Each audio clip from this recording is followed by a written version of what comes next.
Good morning, and thank you so much for waking up with us here on Live Now from Fox. It's Thursday, February 8th, or as I like to call Thursdays, Friday Eve. We are one day from the weekend, you all. I'm Gina Francine, and for the next few hours, I'll be here giving you all of your live events, top stories, and headlines to get you throughout the day. As we inch towards the top of the 6 o'clock hour, it's now 5:58 on the East Coast. I want to bring you some breaking news we are following here in our Live Now from Fox studios, giving you a live look out in Iceland. According to our content partners over at the Associated Press, a volcano in southwestern Iceland erupted for the third time since December this morning, sending jets of lava into the sky and triggering the evacuation of the Blue Lagoon Spa. That's one of the island nation's biggest tourist attractions. The Icelandic Meteorological Office saying that lava was flowing to the west and there was no immediate threat to Grindavik or to a major power plant in the area. Civil defense officials saying that no one was believed to be in the town at the time of the eruption. Now, hundreds of small earthquakes have been measured in the area since last Friday, capped by a burst of intense seismic activity about a half hour before the latest eruption began. The Icelandic office saying earlier this week they actually warned of a possible eruption after monitoring a buildup of subsurface magma for the past 3 weeks. The amount of magma or semi-molten rock that had accumulated was similar to the amount released during an eruption back in January. Now, this is the third eruption since December of a volcanic system. You see this live look of this system out in Iceland on your screen. Now, 5:59 on the East Coast. I'm going to bring up the audio to see if we can hear anything from this feed.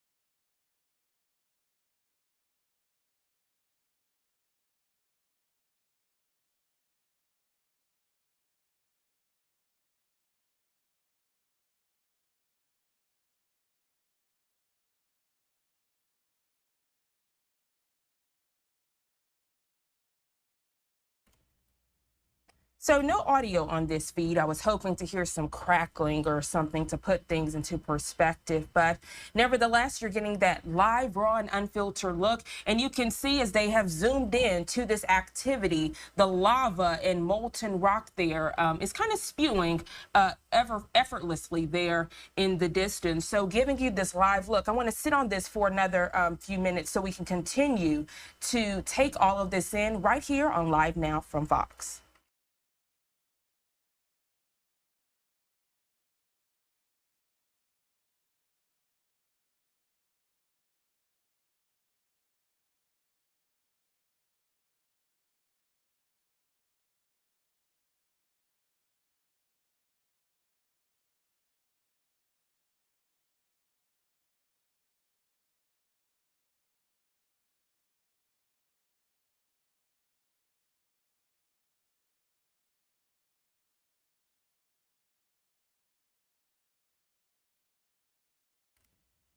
All right, and if you're just now tuning in to Live Now from Fox, you're getting that live look out in Iceland. Again, this is breaking news at the top of our hour, now 6:01 on the East Coast. A volcano in southwestern Iceland erupting for the third time since December. This eruption happening very early this morning, sending jets of lava into the sky and triggering the evacuation of the Blue Lagoon Spa. It's one of the island nation's biggest tourist attractions. The good news is we're being told that there weren't many people in this area when this eruption happened. And actually, we're being told also there were hundreds of small earthquakes measured in the area leading up to this eruption. So we'll continue to bring you the very latest information as all of this unfolds in Iceland. And of course, you can get that information right here on Live Now from Fox. All right, right now I actually want to switch gears to another top story we're following here on Live Now from Fox. And this story takes us out to the Philadelphia area. You're getting a look there on your screen. According to our content partners at Fox 29 Philadelphia, 2 officers were shot in East Lansdowne, Pennsylvania yesterday afternoon after coming under fire while responding to reports of a child being shot.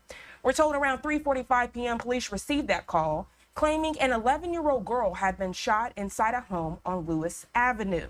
Officers from East Lansdowne and multiple neighboring departments rushing to the scene you see on your screen. As officers approached the home, officials say a gunman opened fire. 2 officers were each shot once in the leg and were pulled to safety by officers from Upper Darby.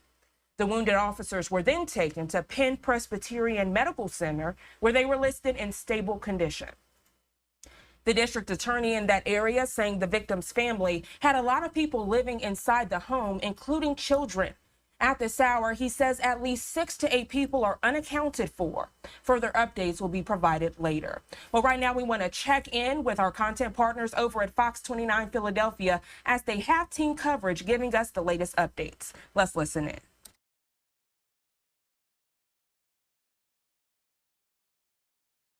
So we have Hank at the hospital where the officers are recovering, and Marcus is at the scene. So let's get out to Marcus first so we can get an understanding fully of what happened and what's being done now.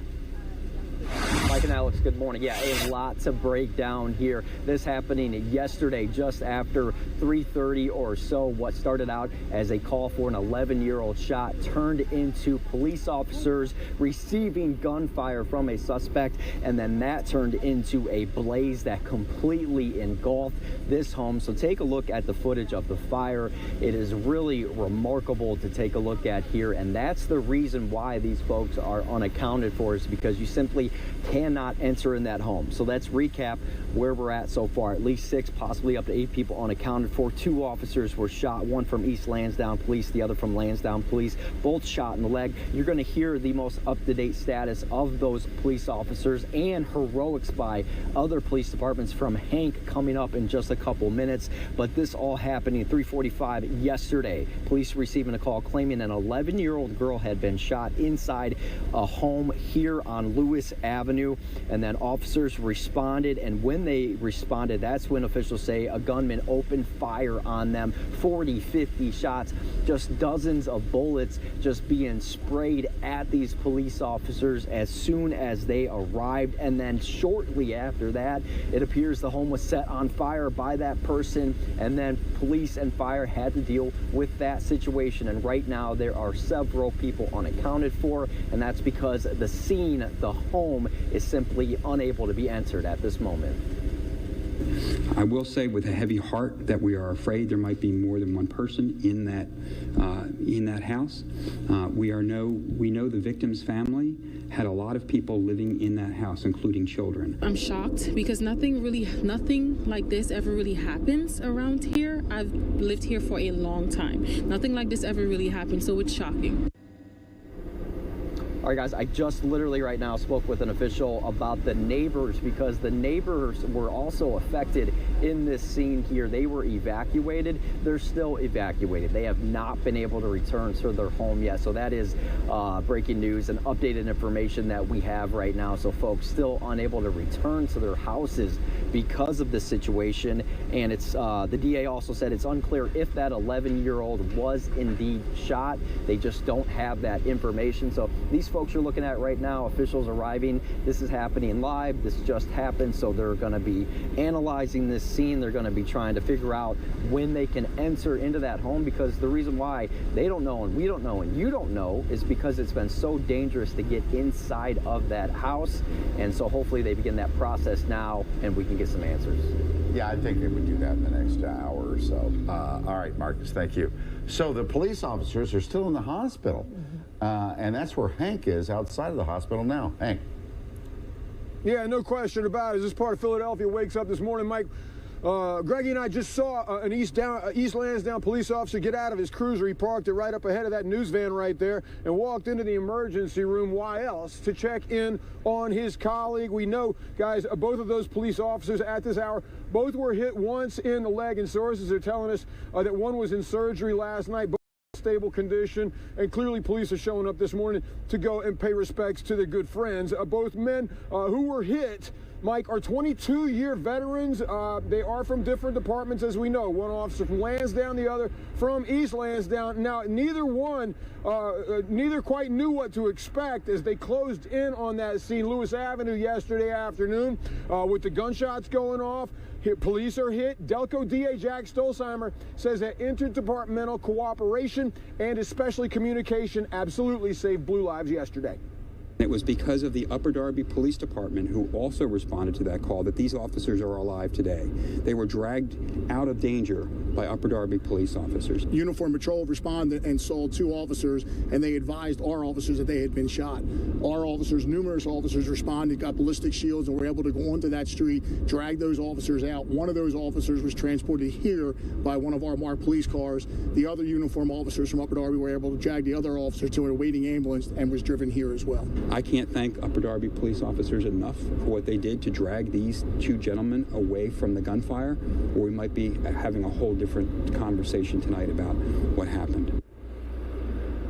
Now, Mike, guys, about that fire and why it continued to burn, Fox 29 asked Delco DA Jack Stolzheimer about that yesterday. He said that with the shooter unaccounted for and with the scene uncertain, that any firefighters, anybody, period, trying to put water on that house, anyone going anywhere near it could have been shot or killed. Now, sources are telling us, guys, that family members have been here all night long, and they were notified almost immediately and swooped in as soon as they possibly could. I haven't spoken with any of them, but clearly colleagues are showing up at this hour to check in on their buddies. But Mike, Alex, I mean, when you consider Philadelphia Police Department, when you consider all the area that we cover, in my career, I've never covered so many police hit by gunfire in my life. It's a stunning time. I know. Guys? Yeah. In just the first 6 weeks of this year, so many reports of that.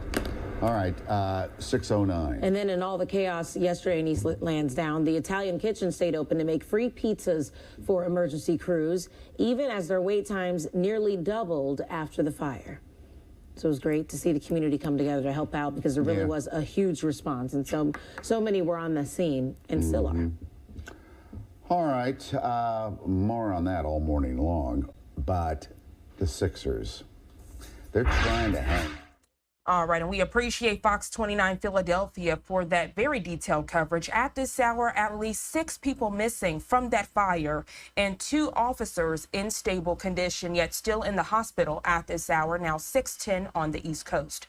Right now, we're going to check in as the District Attorney of Delaware County held a press conference on this developing situation you were watching unfold there out in Philly. Let's listen in.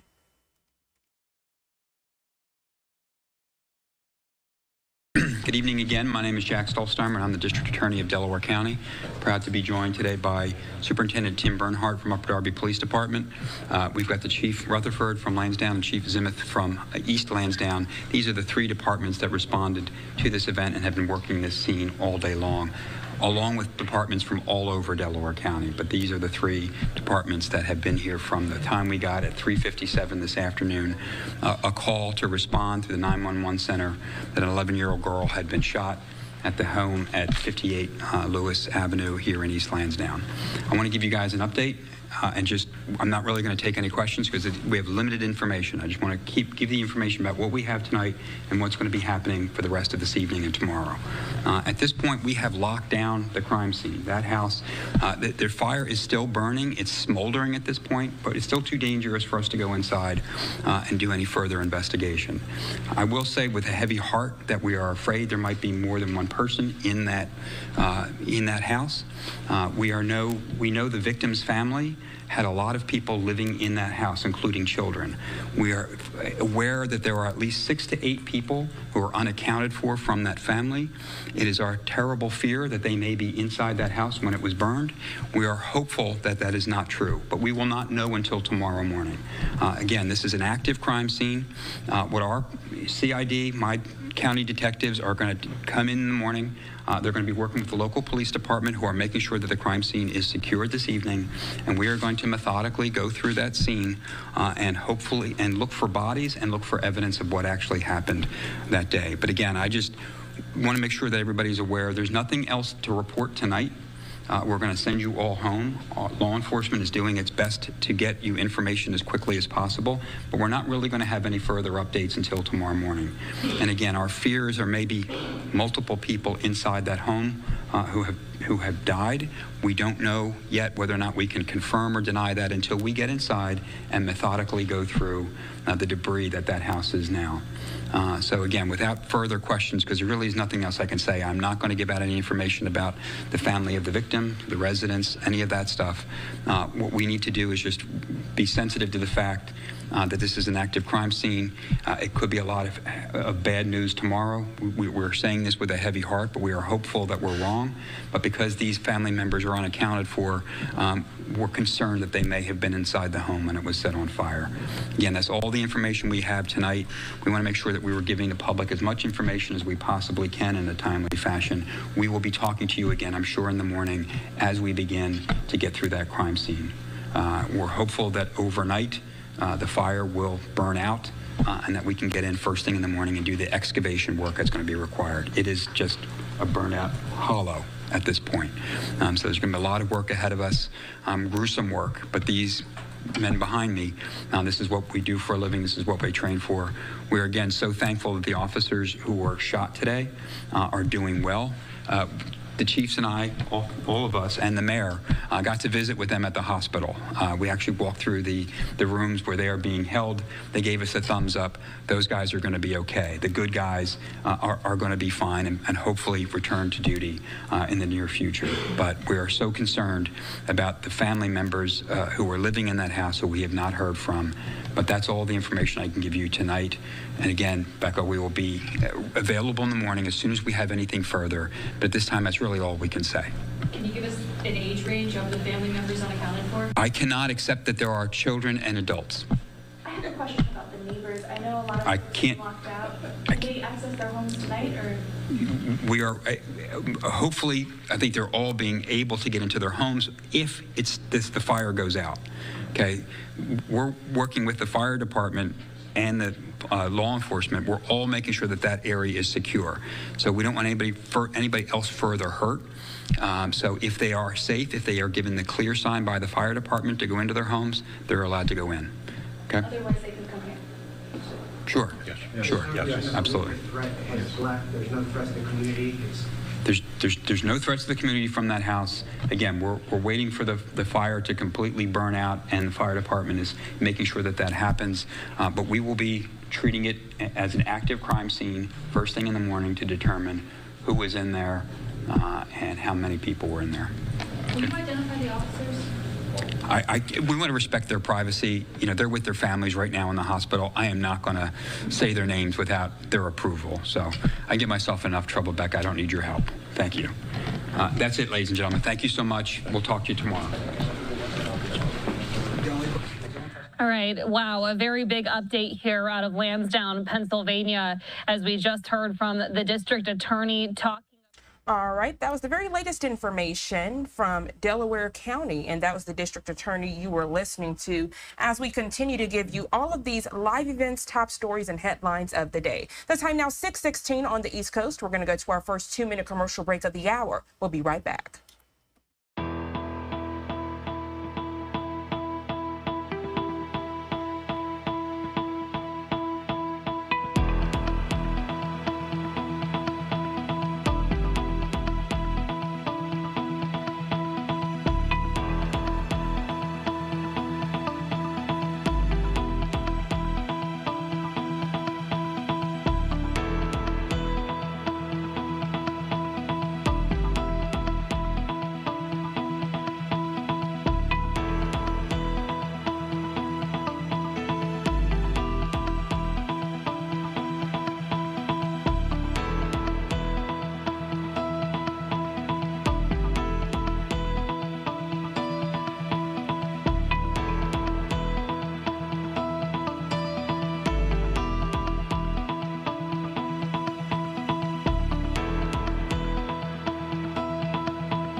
Welcome back to Live Now from Fox. Our next story takes us out to Florida. More than 200 people looking for a new place to call home after a fire seriously damaged a homeless shelter in Florida. Firefighters having to break windows to get the fire under control. Fox 35 Orlando's Morgan Parrish is at the Orlando Coalition for the Homeless Shelter this morning. Morgan, good morning to you. We're told the shelter is accepting donations. What are they specifically asking for? Hey, good morning. Yeah, so they are asking for a lot, pillows, blankets, socks, basically anything warm that you have in your home because half of this building is damaged. We know that the fire broke out at 3 o'clock yesterday, and you can't really see the damage from the outside, but it's really the inside that was really burned completely. And so right now the coalition is really asking for the public's help. Now, this morning we've been seeing people actually come to the shelter, and I asked the security guard what they were coming for, and she said they were coming in to get a hot meal. So people can still come in right now to eat, but still we know that only half of the building is open. So officials say that 237 residents are displaced, and the coalition, along with its nonprofit partners, is now urgently seeking temporary housing and asking the public for assistance. But we do know that yesterday, within hours, several organizations, including the Homeless Services Network of Central Florida, the Christian Service Center, the Orlando Union Rescue Mission, Salvation Army, and the Rescue Outreach Mission in Sanford all stepped up to the plate to help. Now, Allison Krall, president and CEO of the coalition, said in a statement that reads in part, "We are incredibly fortunate that no one was injured, and we know that when a crisis happens, our Central Florida community comes together." Now, the coalition also says that the fire broke out right where the kitchen is housed. So right now they're also asking for food, non-perishable items. We know things like sandwiches, chips, beverages. And again, if you are to drop off donations, you can just come and drop them off right at this front gate during business hours. We just saw a couple people pull up and drop off some bags of food. So right now this fire is still under investigation. We're staying on top of it. And we are praying, of course, for everyone who now is displaced and looking for somewhere else to go. So we'll keep you guys updated. For now, I'll send it back to you. Morgan Parrish there with Fox 35 Orlando. Morgan, always very detailed reporting. I want to ask you, the temperatures did drop last night. You're out there with a jacket. Were they able to find some place for these people to go that were expecting to spend the night there? Hey, yeah, so we do know that they were placed in other temporary housing. And yeah, you talk about the weather, and that was really the first thing that the coalition mentioned, saying that they needed blankets, they needed warm clothes. So that's definitely a factor, but we do know that those who were staying here, they were put in other temporary housing. All right, Morgan Parrish there with Fox 35 Orlando. Morgan, as always, we appreciate you joining us this morning here on Live Now from Fox to keep the viewers informed. You enjoy the rest of your day. Thank you. The time now 6:21 on the East Coast. We're going to go to our second 2-minute commercial break of the hour. We'll be right back with more live events, top stories, and headlines to get you well throughout your day.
Welcome back to Live Now from Fox, and good morning to you. If you're just now tuning in, it's Thursday morning, or as I like to call it, Friday Eve. We are one day away from the weekend if you don't work on the weekends. Right now, we're going to head out to Asia as we continue to give you live events from around the world. This one coming out of Azerbaijan, the Organization for Security and Cooperation in Europe, giving their assessment on conduct of a presidential poll in Azerbaijan.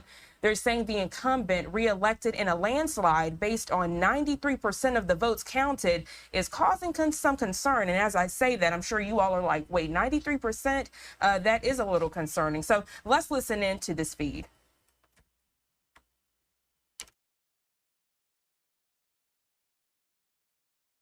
I mean, what I'd like to say is that we are OSCE, oh dear, an organization that has its own mandate that is separate from other organizations.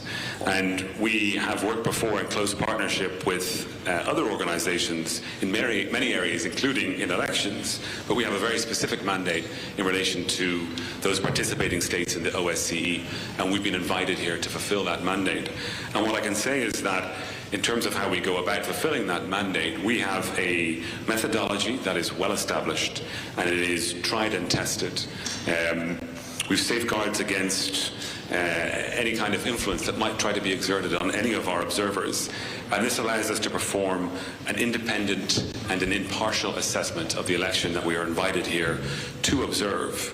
We have a very specific code of conduct when it comes to our work, and we deploy in teams of 2 and all of these other things, safeguards that we have in place to make sure that when we deploy, and when I'm leading an observer team from the ODIHR, that we are doing that independently and that we're able to do that objectively and impartially. And that's how we do our work. And I want to be very clear about that. Thank you. I will answer your questions very, very shortly and very, very openly. I spoke with all members of our delegation in peace and with many members of the short-term observers and LTOs. We're not under pressure because we have procedures, we have principles, we have rules, and we are following them strongly. Also, all team was very well trained. All observers, long-term observers and short-term observers pass trainings. As for the pace, they are great partners, and we always welcoming them when we are observing the missions. But we are different institutions: OSCE, PACE, Parliamentary Assembly of NATO, Council of Europe. And after we, as OSCE, received the invitation to observe elections in Azerbaijan, our leadership made a decision and deployed mission to here. Under the Special Artur Gerasimov as Special Coordinator, Daniel De Ridder as the head of the delegation, and Owen Murphy as the head of the ODIHR mission. So that's answer for you. Thank you. Maybe I can just add one point. I think it's quite important that we respect the authorities, and we need, wherever we go, we need an invitation from the authorities of the countries we go to. No, we are not under pressure. We have other colleagues here, observers who have been in the polling stations as well.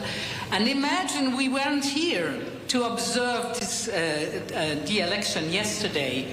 Which impression would you have from the OSCE and its Parliamentary Assembly? So I think it's all times a good thing to accept the invitation, to be very open-minded during the observation itself, not only on the observation day, but also before, during the briefings, but also to make a very frank and free report. And this is the job we have to do as parliamentarian and as OSCE PA. Thank you. The gentleman. Tapdıq Fəradoğlu, Turan İnformasiya Agentliyi. Mənim 2 sualım var. Sualımın birinci hissəsinə istərdim ki, xanım Rider cavab versin. Mən bilmək istəyirəm, Azərbaycan hökuməti Avropa Şurası Parlament Assambleyasının müşahidəçilərini dəvət etmədi. Əgər dəvət etsəydi, sizin hesabatınızda hansı dəyişiklik yarana bilərdi? Mən baxdım ki, sizin hesabatınız əvvəlki hesabatlardan heç də fərqlənmir. Yəni, kifayət qədər tənqidi məqamlar var. İkinci sualım cənab Gerasimovadır. Cənab Gerasimov, siz tez-tez qeyd edirsiniz ki, Azərbaycan 30 ildən sonra ilk dəfə suveren ərazisinin bütün güşələrində seçki keçirir. Bu da yəqin ki, siz və mənim işğaldan əziyyət çəkən, işğalın qurbanı olduğumuza görə, yəni dərdimiz birdir. Bilmək istəyirəm, sizcə Azərbaycanın suveren ərazilərində, bütün suveren ərazisində seçki keçirməsi Ukrayna, o cümlədən Quama daxil olan ölkələrdə Rusiya işğalına qarşı mübarizə riskini, mübarizə rəhnini gücləndirə bilərmi? Çox sağ olun.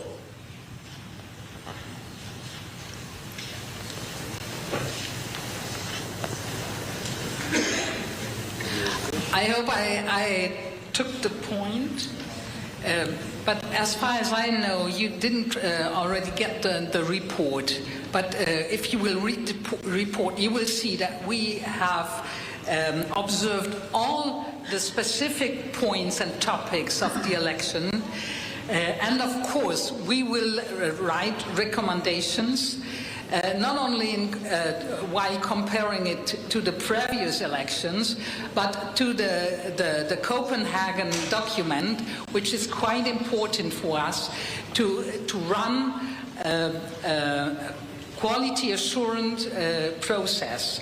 So I ask for a bit more patience, but we already mentioned, and Owen Murphy already did it, that there were gross violations of the process. Mostly what I saw was during the countings and the tabulation.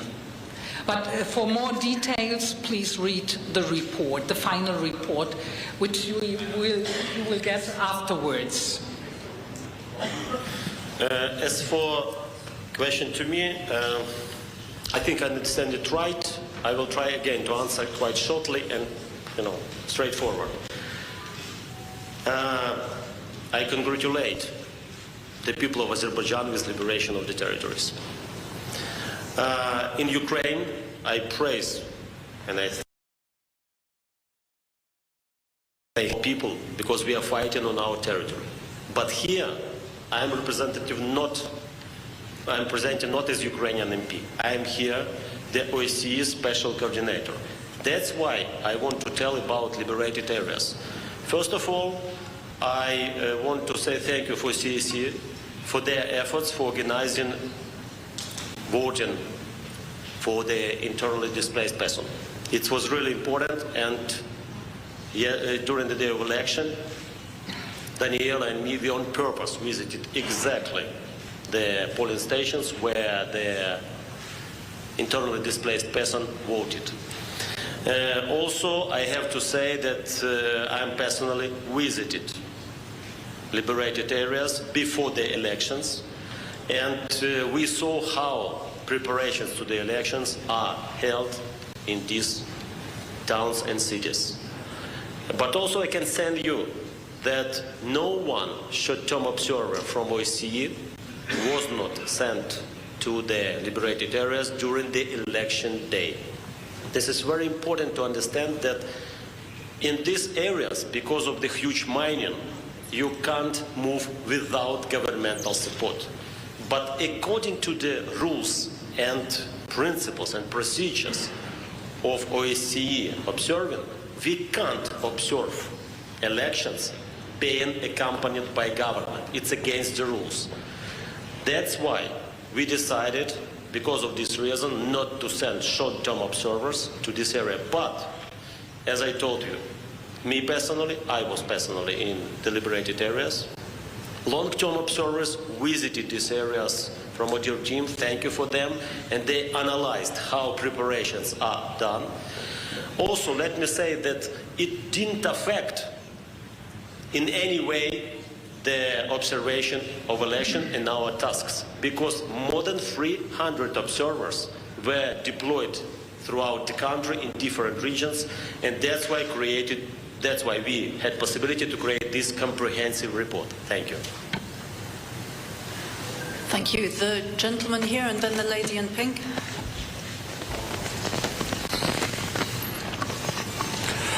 Добрый день. Агентство международной информации «Тренд», Ильичина Логлу. У меня 3 вопроса к 3 господам и леди, адресованные в разности. Первый мой вопрос господину Артуру Герасимову.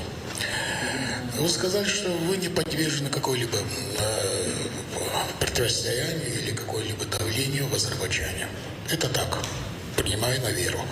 Но не исключаете ли вы того, что некоторые члены вашей миссии могут быть подвергнуты не давлению, а влиянию со стороны парламентской ассамблеи Совета Европы, особенно определенной группы лиц, которые пытаются перестроить политическую инфраструктуру и механизмы внутри этой организации? Мой второй вопрос к госпоже Даниэле Теридер.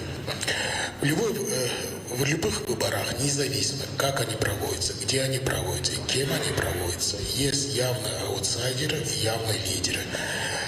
До дня голосования в Азербайджане был известен лидер предвыборной гонки. Был известен народ, кого будет выбирать. И народ сделал свой выбор и выбрал своего кандидата. Но в вашем отчете нет ни слова о волеизъявлении, о том, что кого и почему выбрал народ. Им не граждане, а народ. И мой третий вопрос господину Эго Мерфи. Вы сказали, что вы действовали вполне профессионально, проводились тренинги, и ни один член вашей делегации не подвержен влиянию или какой-либо давлению извне. Но мы неоднократно наблюдаем, что давление есть. Причем давление со стороны не только международных организаций, но и государственных структур. Увы, мы это должны констатировать. Были то, что даже речь о том, что был известен, это, конечно, домыслы. Я не подтверждаю этого. Было известно, что до выборов был первичный текст готов. Что вы скажете по этому поводу? Спасибо за внимание. Can I start to answer? Again, short and straightforward. Last night I was sleeping 2 hours. Do you know why? Because statement was written. Because we were writing the statement. Previously 6 hours. Before that 1.5 hours. Because I was visiting the territories. This is not true. Second point. You think that some can be under pressure. The answer is very simple. Some under pressure of pace, you told. I can answer very, very simple. First of all our observers under the strict code of conduct, and they are signing it. And I can tell you that majority of them, this is not first mission for them. And they are really very objective and constructive, believe me, because we had a lot of briefings, and today in the morning we have debriefings, and we saw different opinions. But what is really helping, and this is my final answer for your question.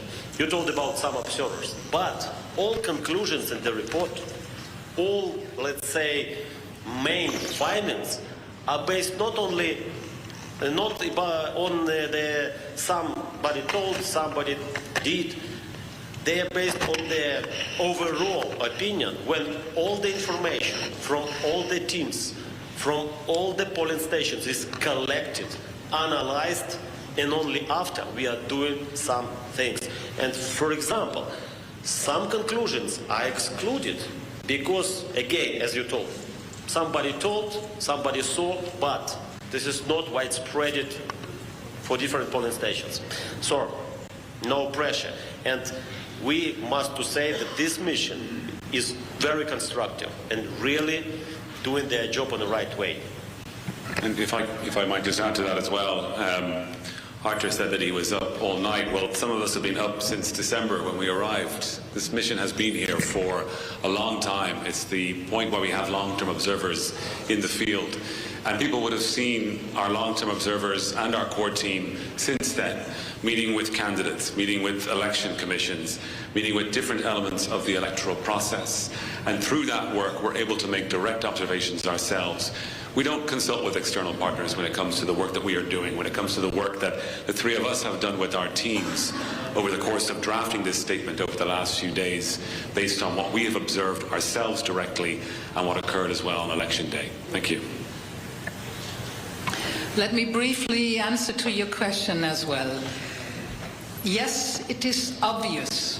Most, in all the countries we are doing our observation missions, that the incumbent has the best chance to win the election because he's better known than his competitors. And here, this was especially the case. So I think this is what we currently see in other election campaigns as well.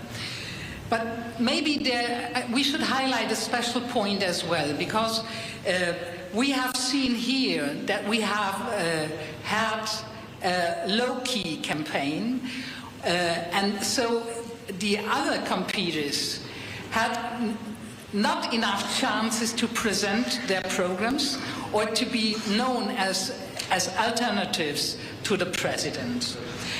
But you have to know, I had a profession before I became MP. I was working as a sociologist. And due to my profession, we not only during our observation fill out some forms, but we are also speaking with the person who wants to do that, and to are open for our interviews, I should say. So there's a remarkable point who was addressed by the incumbent, and this is the war and the end of the war. So in my view and in our views, we debated it this morning and the day before. This is quite a crucial point for a high representation and a high turnout in this election, and people who support the president and the ruling party. But this nevertheless means that there are not expectations concerning the social and the economic future of your country. Thank you very much. The lady in pink.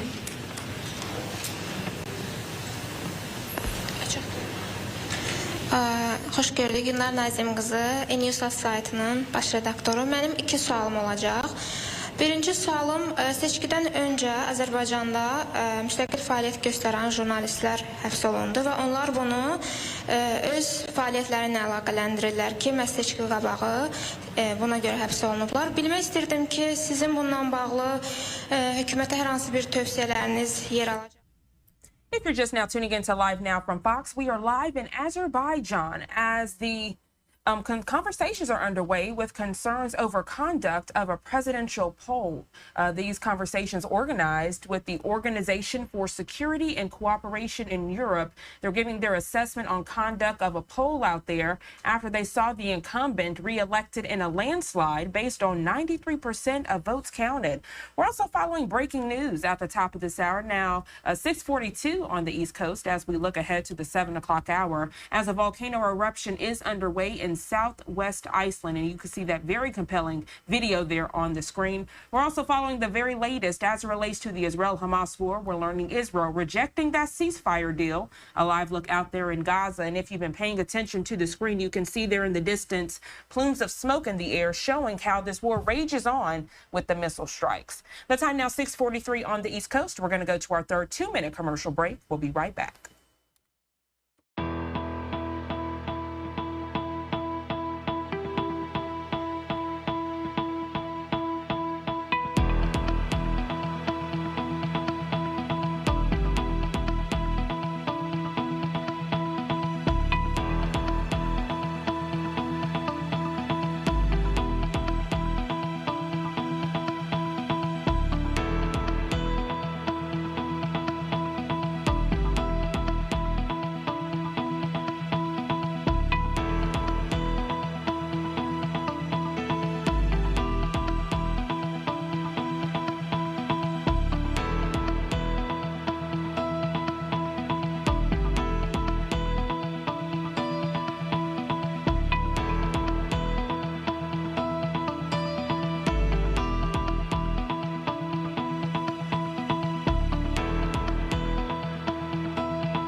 Welcome back to Live Now from Fox. I'm Jeanne Francine. Our next story taking us out to New York City. Police still looking for suspects who attacked 2 NYPD officers near Times Square.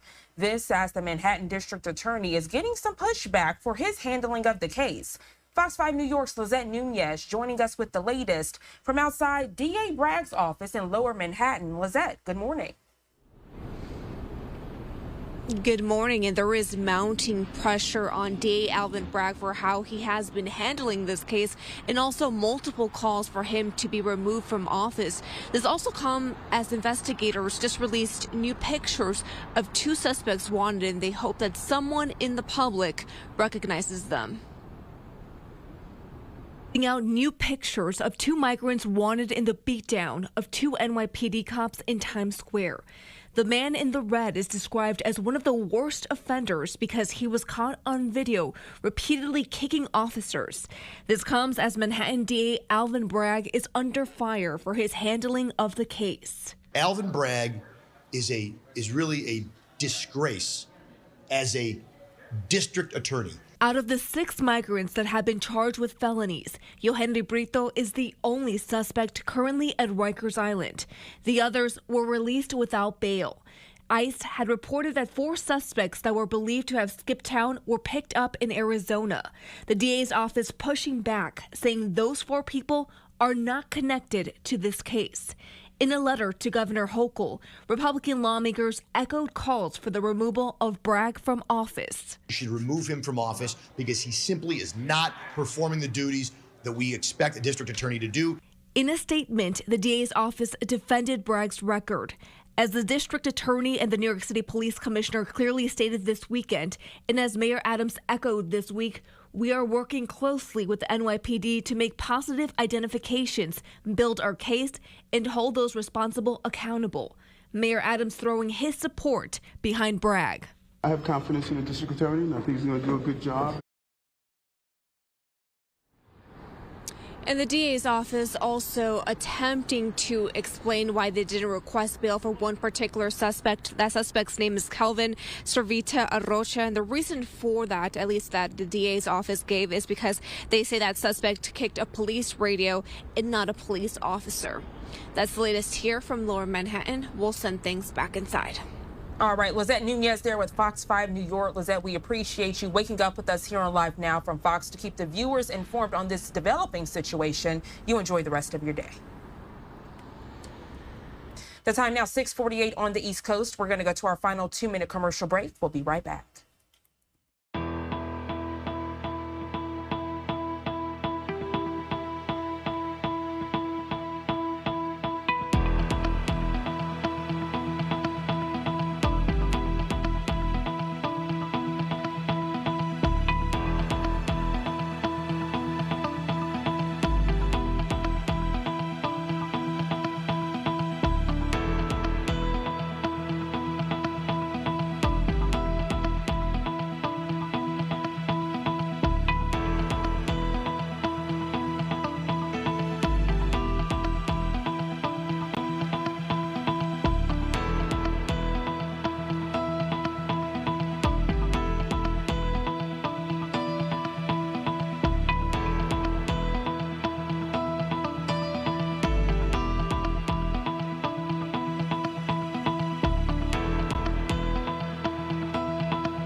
Welcome back to Live Now from Fox, and good morning and happy Thursday to you. If you were just now tuning in, one day away from Friday, as you all are looking forward to the weekend. Right now, we're actually going to head back out to Azerbaijan as we continue to bring you live events from around the world. This one related to politics. We're being told the Organization for Security and Cooperation in Europe holding a press conference giving their assessment on conduct of a presidential poll in Azerbaijan.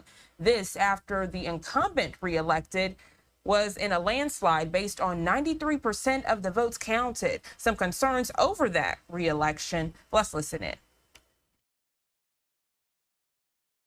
Immediately I can answer. That's not true. That's not true. Because again, you know, when I was opening the trainings for the short-term observers, both MPs and short-term observers of ODIHR, what I told, very simple principle. What you see, exactly this you write in the form. Exactly this you report to your team.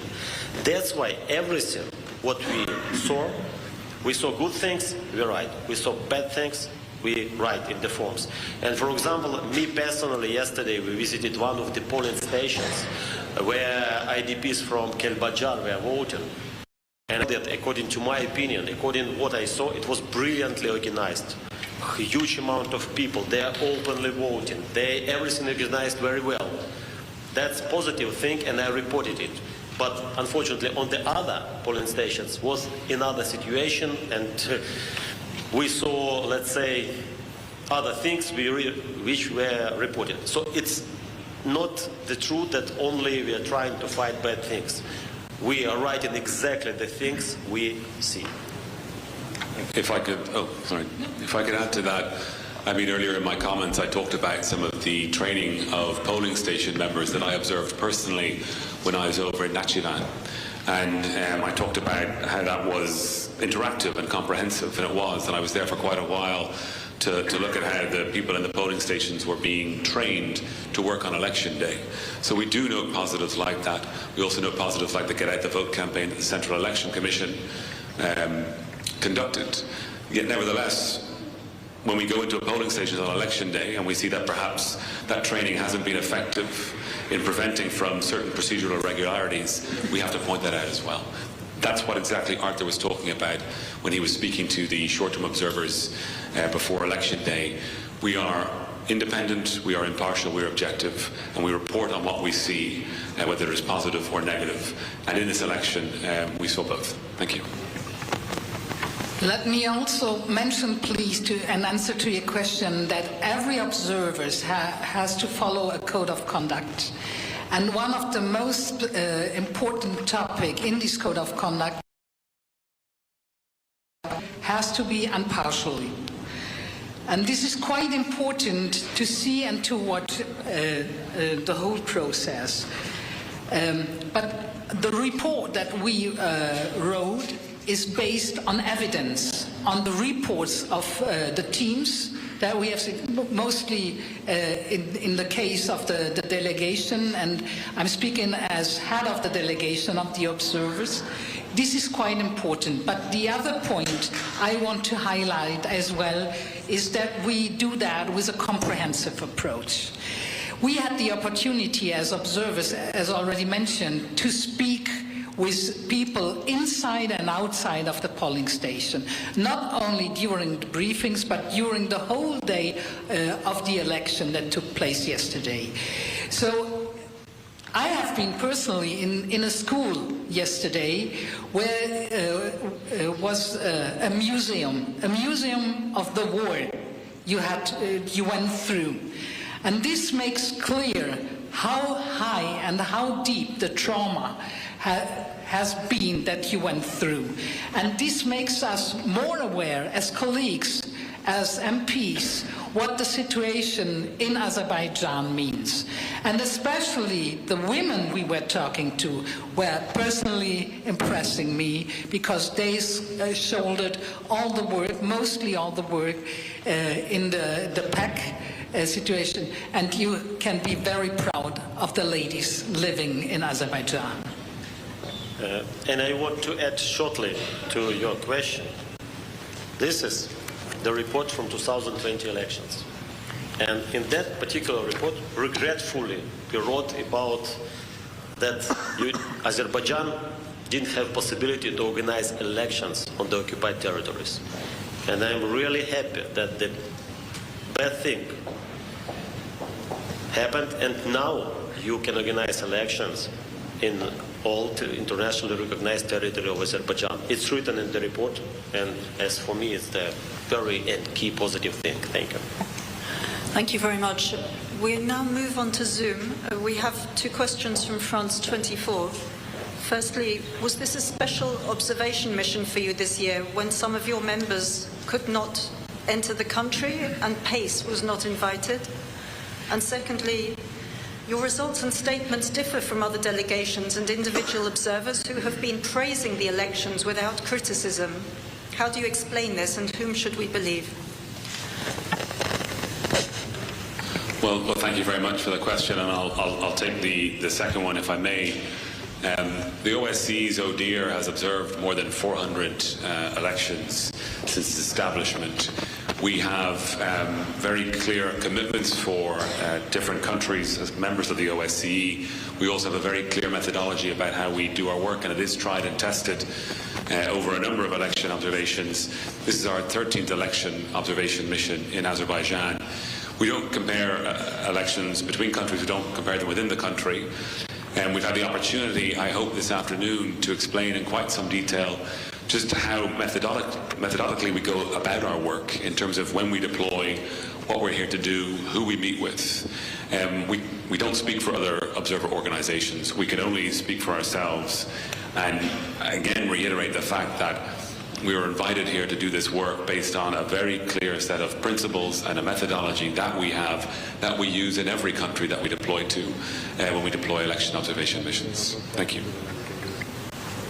Let me again to repeat about peace. Yes, the OSCE, ODIHR, and PACE, I already told about that, are different and independent institutions. As such, we have our own decision-making process regarding election observation activities as well. We always welcome in PACE when they're together with us. And at the moment now, because OSCE received an invitation, our leadership decided to deploy the mission, and we here, more than 300 observers, were observing these elections. Thank you very much indeed. That's all we have time for today. The report and press release If you're just now tuning into Live Now from Fox, we're live in Azerbaijan as the Organization for Security and Cooperation in Europe. They're giving their assessment on conduct of a presidential poll in that area after seeing the incumbent reelected in a landslide based on 93% of the votes counted. So this type of event talking about equity within elections. That bottom box on your screen as we continue to follow the very latest of the Israel-Hamas war. Israel rejecting that ceasefire deal from Hamas. A live look there in Gaza. You can see plumes of smoke as those missile strikes continue at this hour. And then that top right box, I actually want to bring that full for you now, as this is breaking news we've been following since we first came on the air here on Live Now from Fox. According to our content partners over at the Associated Press, a volcano in southwestern Iceland erupted for the third time since December today, sending jets of lava into the sky and triggering the evacuation of the Blue Lagoon Spa. That's one of the island nation's biggest tourist attractions. The Icelandic Meteorological Office saying that lava was flowing to the west and there was no immediate threat to Grindavik or to a major power plant in the area. Civil defense officials saying that no one was believed to be in the town at the time of the eruption. Hundreds of small earthquakes were measured in the area since last Friday, capped by a burst of intense seismic activity about a half hour before the latest eruption began. The Icelandic office saying earlier this week they warned of a possible eruption after monitoring a buildup of subsurface magma for the past 3 weeks. The amount of magma or semi-molten rock that had accumulated was similar to the amount released during an eruption back in January. This is the third eruption since December of a volcanic system. And you're getting a live look at that system there on your screen out in Iceland. Switching gears now to another top story we are following here on Live Now from Fox, and it is weather related. You're getting a live look at our XRAD system as we continue to keep you weather ready. You can see several systems moving across the U.S. now 7 o'clock on the East Coast. Just one day after a deadly atmospheric river storm moved out of California and made its way to the east and impacted the Las Vegas area, preparations are underway, we know, for the Super Bowl. Another storm now moving into the Golden State with additional rain and mountain snow. Let's check in with our content partners over at Fox 11 LA as they work to keep you weather ready.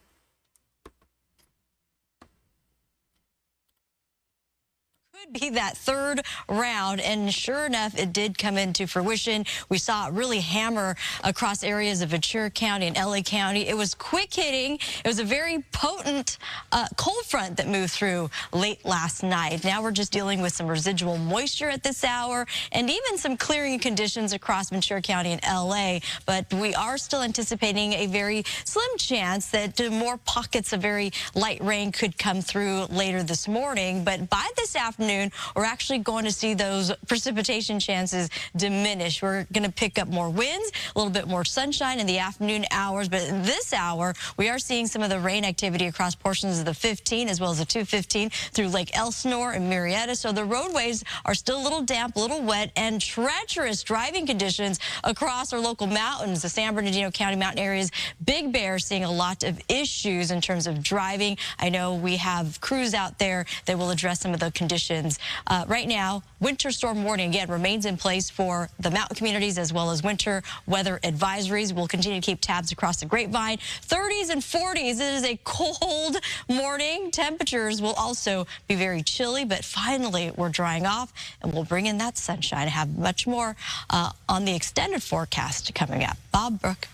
All right, Samantha, thank you. Search and rescue operations are expected to resume this morning for a missing 22-year-old woman who disappeared while on a hike near Mount Baldy on Sunday afternoon. Lise Huang of El Monte went hiking alone. Her sister called the sheriff's department when she didn't return home Sunday night. Heavy snowfall and foul weather has hampered the search effort so far. The sheriff's department strongly urges everyone to refrain from mountain activities during inclement weather.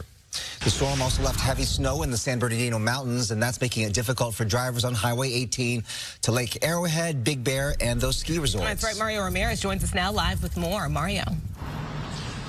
Good morning. Yes, over a dozen cars left stranded along Highway 18 in the San Bernardino Mountains because of snowy blizzard conditions overnight. Take a look at what drivers in that area are dealing with and the visibility issues they have as well. When the snow arrived, it immediately buried roads and cars. That heavy snowfall leaving some of them abandoned in the middle of Highway 18 between Snow Valley and Big Bear Dam, the area known as Arctic Circle.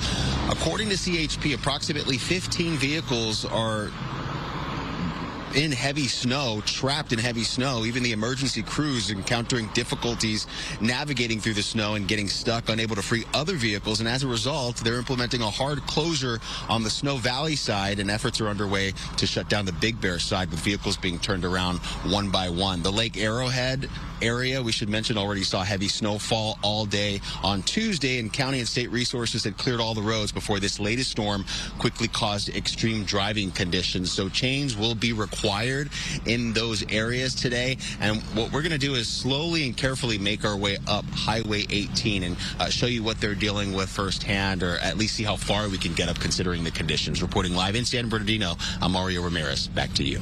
All right, Mario, thank you. Of course, you know, the storms are moving on, but the impact of the storm still being felt today in Studio City specifically, because that's actually where a stretch of Mulholland Drive is still closed because of mudslides. We've got Gigi Graciette live in Studio City with the latest there. Gigi. And as you said, Bob and Brooke, the rain has stopped, but the damage is done. Good morning, everyone. I'm on the corner of Mulholland and Skyline Drive here in the hills, which does remain closed today for almost a mile following a series of mud and debris slides that have covered portions of Mulholland for almost half a mile. Take a look, leaving parts of that roadway, say officials, in danger of collapsing. Now, the slides were reported Wednesday, prompting the closure of Mulholland between between Skyline and Beaumont Drives. Now, southbound Coldwater Canyon is also shut down at Mulholland. At least one home has been red tagged, and neighbors fear it's starting to slip, leaving so many in danger. We're bracing for what's going to happen because that power we might get a power outage too because the power pole is about to fall down. So we're worried about the power and about the neighbors. That house happens to be vacant, but all the other houses along here, everyone's really worried. Now, even though last night's storm was fast-moving, the heavy rain did force Department of Water and Power workers to leave the area. They had apparently been working on at least one power pole that was in danger of falling, and that's another concern, is that they may lose power here. And the real danger doesn't necessarily happen during the storm, but in the days following, because the ground is simply so saturated with water. Again, Mulholland Drive shut down between Skyline and Beaumont. Coldwater Canyon South also closed at Mulholland. Reporting live, I'm Gigi Graciette. Back to you. All right, what a mess, Gigi. Thank you so much. Later today, the Lakers will unveil a statue in front of Crypto.com Arena to honor Kobe Bryant. Today's date of the unveiling is significant, marking 2/8/24. Those numbers honor the 8 and the 24 that were Bryant's jersey numbers. The number 2 represents the jersey number of his late daughter, Gianna. Kobe, Gianna, and 7 others died 4 years ago in that helicopter crash. Ahead of today's ceremony, we talked with the person who created the statue. The piece is bronze, and it's frozen in time. So it is interesting if you can capture your subject in the midst of some kind of gesture so that it feels more alive. Right, during his 20-year career as a Laker, Bryant won 5 NBA titles. The unveiling ceremony is at 3:30 this afternoon, and we will stream it live on foxla.com. I can't wait to see what it looks like. The LA Police Commission has voted to name LAPD Assistant Chief Dominic Choi as all right, and we appreciate Fox 11 LA for their very detailed and extensive coverage. Right there, the latest coverage of that Kobe Bryant statue unveiling. I know a lot of you all are excited to see that. And of course, you can watch that live, raw, and unfiltered right here on Live Now from Fox. They also gave us the very latest information as it relates to weather conditions out there in California, snow and also flooding. And then you can see the other storm systems moving across the U.S. at this hour. Switching gears now to a live event that's popped up here in our Live Now from Fox studios. You're getting a live look out in Thailand. The Dragon Dance underway, welcoming a popular Lunar New Year. We're being told that this is happening at a popular shopping mall in Bangkok, ushering in the Year of the Dragon, and then a photo session will be held with actor Lin Yi. This Lunar New Year celebration underway. Let's watch and listen in.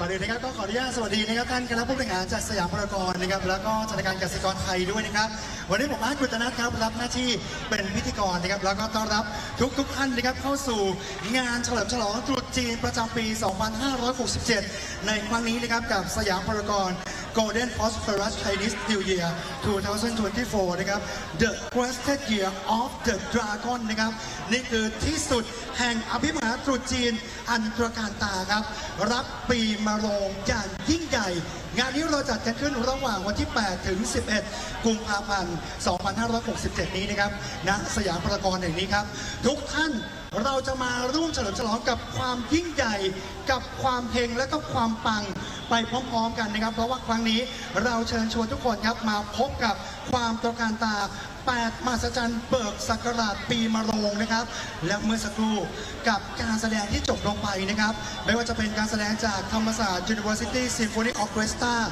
ร่วมด้วยการแสดงกวางโจว Trumpet Lady นะครับจากเมืองกวางโจวและก็เมื่อสักครู่เลยนะครับก็คือการแสดงกายกรรมจากเซี่ยงไฮ้นำเสนอศิลปะวัฒนธรรมจีนอันน่าตื่นตาตื่นใจนะครับและที่ขาดไม่ได้ครับวันนี้ทุกท่านครับ กับความยิ่งใหญ่วันนี้วันแรกด้วยดังนั้นเชื่อว่าชาวเหวยอี้ทุกคนอยู่ตรงไหนส่งเสียงมาหน่อยได้ไหม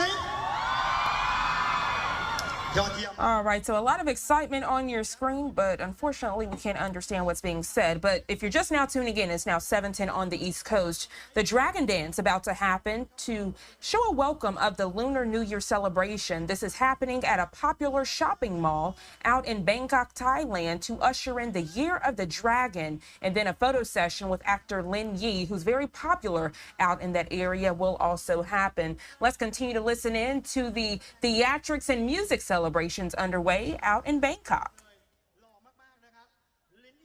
ในรอบ 5 ปีแล้วก็มาที่นี่สยามพารากอนเพื่อเฉลิมฉลองตรุษจีนเป็นครั้งแรกของเขาด้วยนะครับทุกคนพร้อมจะเจอกับเขาหรือยังฮะพร้อมไหมเอาอย่างนี้เรารู้ว่าทุกคนรอมากๆแล้วก็อยากเจอกับเขาแล้วฝากนิดเดียวแฮชแท็กของเรานะครับนั่นคือสยามพารากอนนะครับ Chinese New Year 2024และอีก1แฮชแท็กนั่นคือสยามพารากอน X หลินอีนะครับดังนั้นตอนนี้ทุกคนขอฟังเสียงทีหนึ่งพร้อมหรือไม่พร้อมและตอนนี้ถ้าพร้อมแล้วส่งเสียงต้อนรับหลินอี ค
All right, a lot of excitement and screams from the ladies there on your screen right now. The Dragon Dance welcome of the Lunar New Year celebration. And that guy in the blazer is a famous actor, Lin Yi.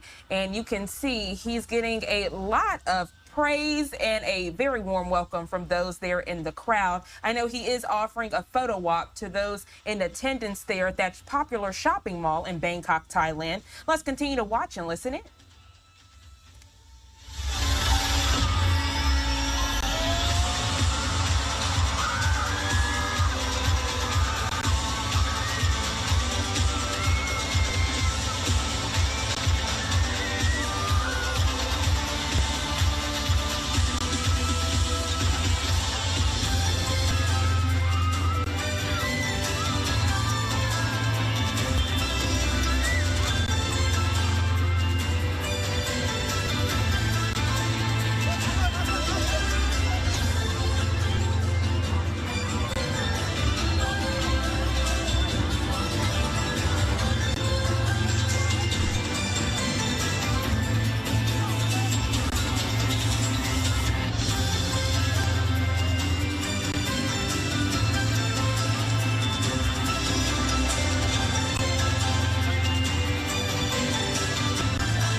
และขอเสียงคุณดังกับลินอีของเราด้วยนะครับประเทศไทยมีลินอีแล้วเย้และเป็นโชว์ที่พิเศษมากๆครับยิ่งใหญ่สุดๆเลยนะครับผมเอาละครับมาแล้วครับโอ้โหนี่มังกรใหญ่ของเราขอเสียงปรบมือดังอีกหนึ่งครั้งนะครับรับความมั่งคั่งความรุ่งเรืองและความรุ่งโรจน์ไปพร้อมๆกันนะครับ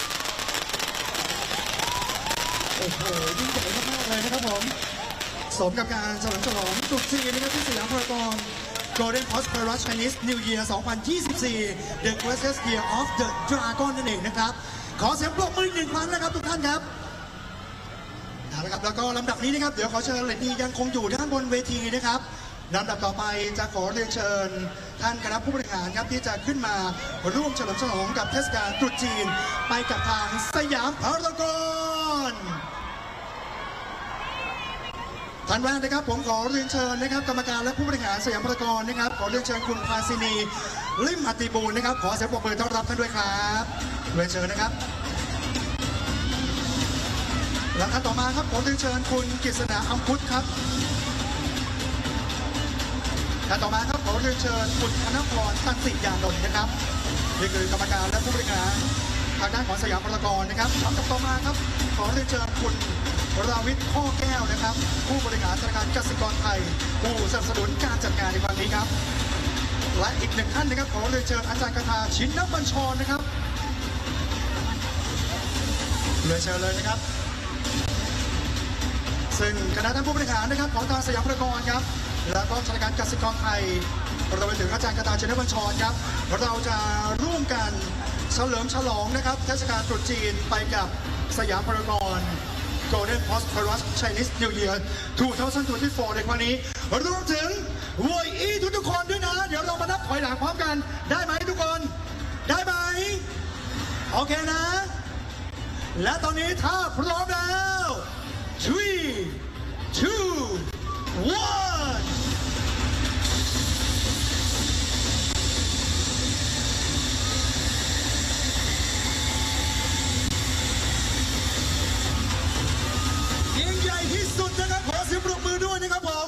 ให้กับการร่วมเฉลิมฉลองกับเทศกาลตรุษจีนไปกับสยามพารากอน Golden Prosperous Chinese New Year 2024 งานนี้ครับจัดขึ้นทั้งหมดนะครับตั้งแต่วันนี้ไปจนถึงวันที่ 11 กุมภาพันธ์นี้เลยนะครับผมแล้วก็วันนี้เป็นวันแรกของงานด้วยนะครับได้รับเกียรติจากนักแสดงหนุ่มหล่อจากประเทศจีนบินตรงมาเพื่องานนี้โดยเฉพาะนั่นก็คือลินอีเย้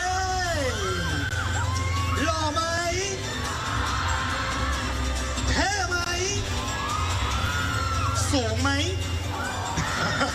สูงมากแล้วก็หล่อมากด้วยนะฮะบอกเลยโอ้โหต้องบอกพิเศษจริงๆนะแล้วก็ยิ่งใหญ่มากๆครับสำหรับในปีนี้สยามพารากอนนะครับ Golden Prosperous Chinese New Year 2024 นะครับในช่วงนี้ก็เชิญพิธีสื่อมวลชนของเราเก็บภาพกันได้เลยนะครับผมมาร่วมสักการะขอพรนะครับกับองค์เทพแชร์กงนะครับแล้วก็ยังมี Installation Art นะครับโอ้โหหลากหลายมุมหลากหลายโซนให้คุณได้ไปถ่ายรูปเก็บภาพสวยๆเก็บภาพความประทับใจแล้วก็ยังได้เสริมความเป็นสิริมงคลด้วยนะครับเจอกันได้เลยครับตลอดการจัดงานของเราวันนี้จนถึง 11 กุมภาพันธ์นี้นะครับนะสยามพารากอนแห่งนี้นะครับ So a very interesting and popular celebration underway out in Bangkok, Thailand, happening at a popular shopping mall. You have dancers and dragons that are shooting fire. And then also you have a popular actor, Lin Yi, on the stage. And you can tell when he entered as the ladies went crazy in the audience. But all of this, something you not see every day, and we're bringing it to you live, raw, and unfiltered. Let's continue to watch and listen in.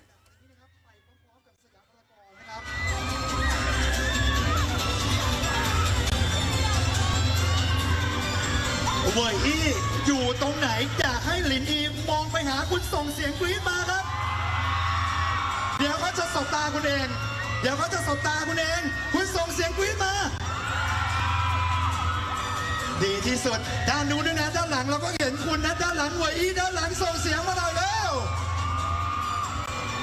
ให้เขาได้รับรู้นะฮะให้หลินอีได้รับรู้ว่าเรามองเห็นพวกคุณทุกคนนะครับแล้วก็รวมถึงในไลฟ์ของเราด้วยนะครับอย่าลืมนะปิดคอมเมนต์ก็มาพูดคุยส่งหัวใจรัวๆแล้วก็แชร์ต่อกันได้เลยนะครับเดี๋ยวอีกสักครู่หนึ่งเราจะมีโอกาสได้ร่วมพูดคุยกับน้องหลินอีด้วยนะครับฝากกันด้วยนะสำหรับแฮชแท็กของเราในงานนี้นะครับกับสยามพารากอน X หลินอีนะครับแล้วก็รวมถึงสยามพารากอน Chinese New Year 2024นะครับถ่ายรูปเก็บภาพความประทับใจโมเมนต์ต่างๆความหล่อความน่ารักของเขาอย่าลืมโพสต์อย่าลืมแชร์กันด้วยนะครับผมอุ๊ยอะไรอะอุ๊ยอ๋อน่ารักจังเลย โอเคเอาละครับเรียบร้อยนะครับขอเสียงปรบมือนะครับให้กับท่านคณะผู้บริหารของเราด้วยนะครับต้องขอบพระคุณครับท่านคณะกรรมการและผู้บริหารสยามพารากอนนะครับรวมถึงท่านผู้บริหารธนาคารกสิกรไทยนะครับแล้วก็อาจารย์คตาชินบัญชรนะครับขอเสียงปรบมืออีกหนึ่งครั้งนะครับ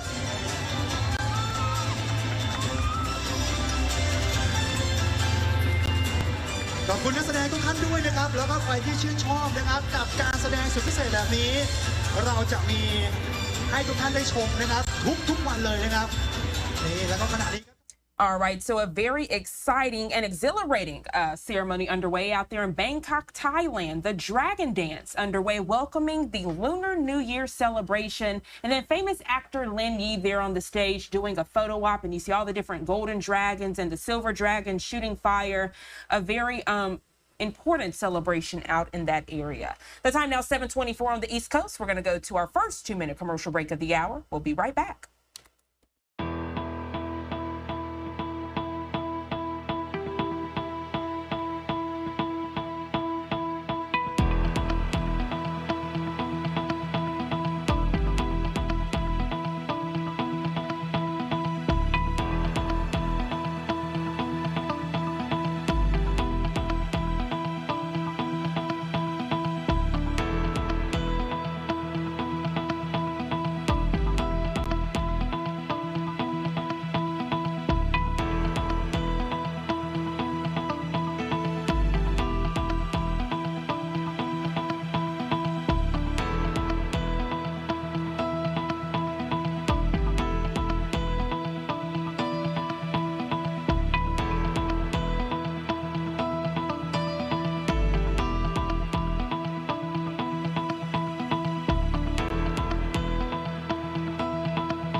Welcome back to Live Now from Fox. I'm Jeanne Francine. The time now 7:26 on the East Coast. Right now, I want to give you a live look out at the U.S. Supreme Court, as the U.S. Supreme Court is going to be the center of the political universe today.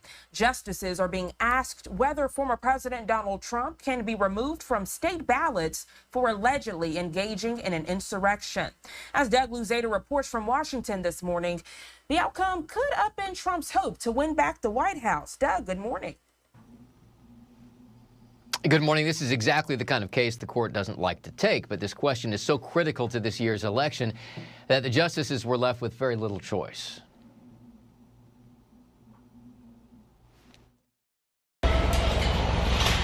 The line starts here for the Supreme Court today, and some don't want to miss a second of what's about to happen. This is a landmark decision, and I want to be in the room where it happens, to quote Hamilton. Colorado wants to kick former President Trump off of its ballot, accusing him of engaging in an insurrection over the attack on the Capitol following the 2020 election. And some other states will try to follow suit. They're citing the 14th Amendment, which was adopted to prevent former Confederate officials from holding office. The court has a range of questions before it. Was January 6th an insurrection? Did Trump participate? And does the 14th Amendment even apply to presidents? The likelihood of President Trump losing this case in the Supreme Court is somewhere between 0 and 0. Some see it as unlikely that the court would allow a state to have such sweeping power over an election.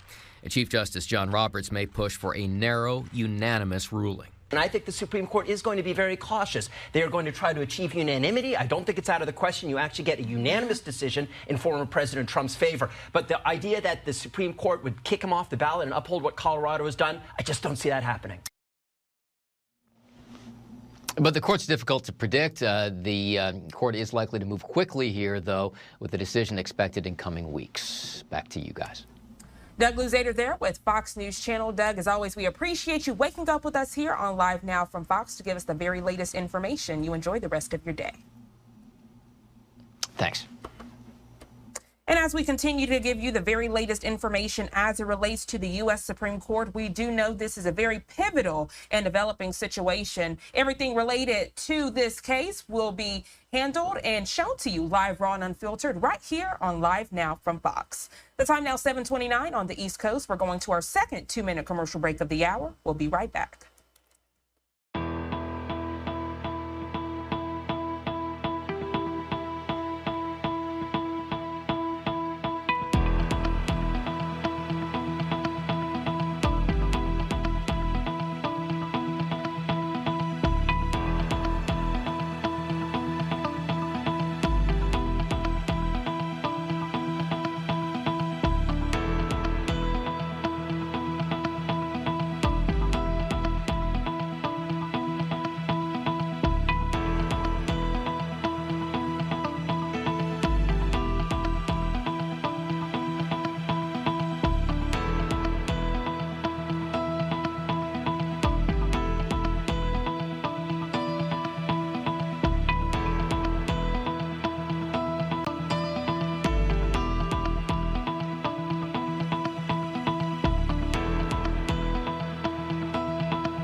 Welcome back to Live Now from Fox, and good morning to you if you're just now tuning in. It's Thursday morning, February 8th, or Friday Eve, as I like to call it. Our next story taking us out to Switzerland as a live event is underway. You're taking a live look as the UN Committee on the Rights of the Child. They're presenting their findings on 6 countries, including Russia.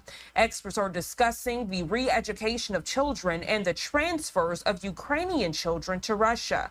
They'll also give a brief statement on Gaza. Let's listen in. And this was a case in which there'd been immense delays for a child whose mother was trying to establish maintenance payments, but because of all the delays, this went on for years and years and years, and the committee found that Paraguay had violated the rights of the child in that instance. Another interesting case was one against Spain, which dealt with the education of children in Melilla, the enclave in Spain, and this is a child of a Moroccan nationality living in Spain, but entitled under Spanish law to be able to access education. However, because she was somewhere over the age of compulsory education, the authorities felt that they were not obliged to find a place for her. However, the committee found that just because there's a compulsory age of education, that doesn't mean that the child is not entitled to education beyond that age, and so found a violation of the child's right in this instance. So I think with regard to one other really important thing that happened during this session, and that is that we decided on the theme for our next general comment. Our last general comment was on children's rights in the environment, with a special focus on climate change. But our new general comment that we are starting to work on as from now is on access to justice and remedies. Children's rights to access to justice and remedies. So we are going to be putting out a call for contributions, a concept note that explains our general approach, and we're looking forward to participation and engagement with civil society and with states to get their feedback on this. So that brings me to the end of the overview, and Vivian, I'll hand back to you. Thank you. So, and then we can start our presentation today for the country review. First of all, we have Mr. Gudbranson on Russia and Bulgaria. Thank you, Madam, and very welcome to the reporters that are present here. It's a great pleasure to see you. I will first go over Bulgaria. Now, you may perhaps know that there is a certain structure in our recommendations to states. We generally praise states for the thing that they have been doing well, and then we focus on the shortcomings and where improvements should be made. And normally we identify 6 priority areas in each states that urgent measures are needed for. With regard to Bulgaria, these issues were non-discrimination, freedom of the child from all forms of violence, children deprived of family environment, education, asylum-seeking refugee and migrant children, and child justice. Now, with regard to the first one, on non-discrimination, that was particularly with regard to children in disadvantaged situations, especially Roma children, and children living in poverty, and children with disabilities, and children with residential care, asylum-seeking and refugee children. These were the groups identified that measures needed to be taken in order to improve their conditions. Then it was the cluster on violence. There have been progress made in many respects in Bulgaria, but we were basically concerned in the case of Bulgaria, as in so many cases, it was particularly the sort of intervention in cases of violence and the lack of child-friendly intervention procedures, resulting in re-traumatization of children, and particularly with regard to the justice system, lack of measures of multi-sectoral and comprehensive interventions and support to children that are or have been victims of violence. The family part, particularly we're happy with many of the developments in Bulgaria, but our concerns basically are that the deinstitutionalization process has not been fast enough, and we highlighted the basic rule that the state party should ensure that poverty, disability, or migration status should never be the sole cause for placing a child in institution. Education was also one of the urgent measures that we highlighted, in particular the relation to equality of education at all levels, the content of school curricula, and inequalities in terms of access to education and educational outcome, and finally the limited access to quality early education. Now, with regard to asylum-seeking children, we recommend that the state party strengthen the quality of the asylum-seeking process, revises their methods for age determination, and finally regarding the justice system, which was the final cluster in which we recommended that the state needed to take urgent measure to, and that we regarded in particular to set up a diversion from criminal proceedings and ensuring that it actively promotes non-judicial measures such as diversion, mediation, and social psycho support. Now, this was Bulgaria, and I will then go over Russia. Now, I should say that the recommendations are normally about 45 paras and sub-paras, lots of sub-paras, so we are talking about approximately 200, maybe 300 concerns and recommendations, so obviously one needs to one is only touching the highlights. With regard to Russia, we were concerned about independent monitoring, collaboration with civil society, freedom of expression with civil society, freedom of expression and access to information, sexual exploitation and sexual abuse, education, violation of children's rights under the convention in Ukraine, and violations of children in Crimea and the city of Sevastopol that are temporarily under the Russian occupation. Now, if I go very quickly over these items, first with regard to independent monitoring, we expressed our concern about the lack of coordination and monitoring, and in particularly the allegations of war crimes perpetrated by the Presidential Commissioner for Children's Rights. This was highlighted with regard to collaboration with the civil society. There were numerous concerns and recommendations, including that the state party should repeal its legislation declaring human rights organizations and individuals, persons, as foreign agents, and including also were recommendations as to repeal decisions declaring the LGBTI movement as extremist and repeal laws that restrict the work of human rights defenders.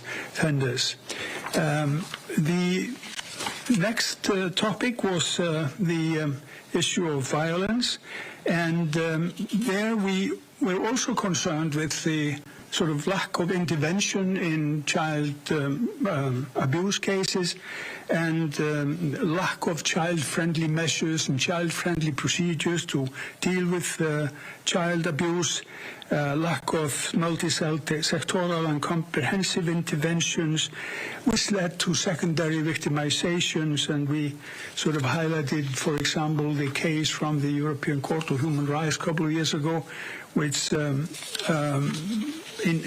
demonstrated the sort of primitive nature of these intervention systems. Now, in terms of the education and leisure, we were particularly concerned with the politicization and militarization of schools, and we recommended to the state that it should ensure that education is aimed at preparation for the child for responsible life in free society in spirit of understanding, peace, tolerance, equality of sexes and friendship. We addressed the attempts to rewrite school curriculum and textbooks to reflect the political and military agenda of the government, and there are more recommendations there that were addressed. And finally, I will go over the major aspects of the violations we believe that the Russian Federation has committed with regard to the convention and the attack on Ukraine, the war in Ukraine. And there we highlighted the killings and injuries of hundreds of children as a result of indiscriminate attacks on the state party with explosive weapons. We highlighted the issue of forcible transfer and forcible deported children by the state from Ukraine. We highlighted the measures that Russia has taken, including the presidential decree from January 24, providing Russian citizenship to forcibly transfer or deport the children under the simplified procedure. And we highlighted the fact that there are evidence that suggests that children are deprived of their Ukrainian nationality in violation of the rights of the child. There were reports of sexual violence against children perpetrated during the state party occupation in Ukraine, arbitrary detention, ill treatment and torture of children by the Russian authorities in the occupied Ukrainian territory, attacks on hospitals, schools and educational establishment, and enforcing Russian curricula and military training in schools in Ukraine territory. And the committee makes then corresponding recommendations or measures to the state party. And this also is a specific section on the Crimea region. If you're just now tuning into Live Now from Fox, we're live in Switzerland as UN agencies are discussing child rights amid the Russia-Ukraine war, also discussing child abuse cases that have stemmed from this war. We're also following breaking news now, 7:44 on the East Coast, as that volcanic eruption still underway in southwest Iceland. Also following the very latest of the Israel-Hamas war, as we know Israel has rejected that ceasefire deal from Hamas. A live look, southern Israel looking into Gaza. We have to go to our third break of the hour. We'll be right back in just 2 quick minutes.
Welcome back to Live Now from Fox. I'm Jeanne Francine. We appreciate you waking up with us on this Thursday morning to get all of your live events, top stories, and headlines of the day. Right now, we're going to head back out to Switzerland. As we know, those UN agencies are discussing child rights amid the Russia-Ukraine war. Also popping up those boxes on the right side of your screen of other top stories we're following right here on Live Now from Fox.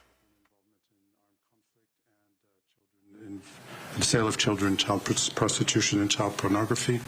I won't say much about that, but first of all, let me couch my remarks in the context of the current political turbulence underway in Senegal, and the committee hopes that the effects of this turbulence will be minimal on the lives of children who, as we noted in our concluding observations, already have a lot to contend with.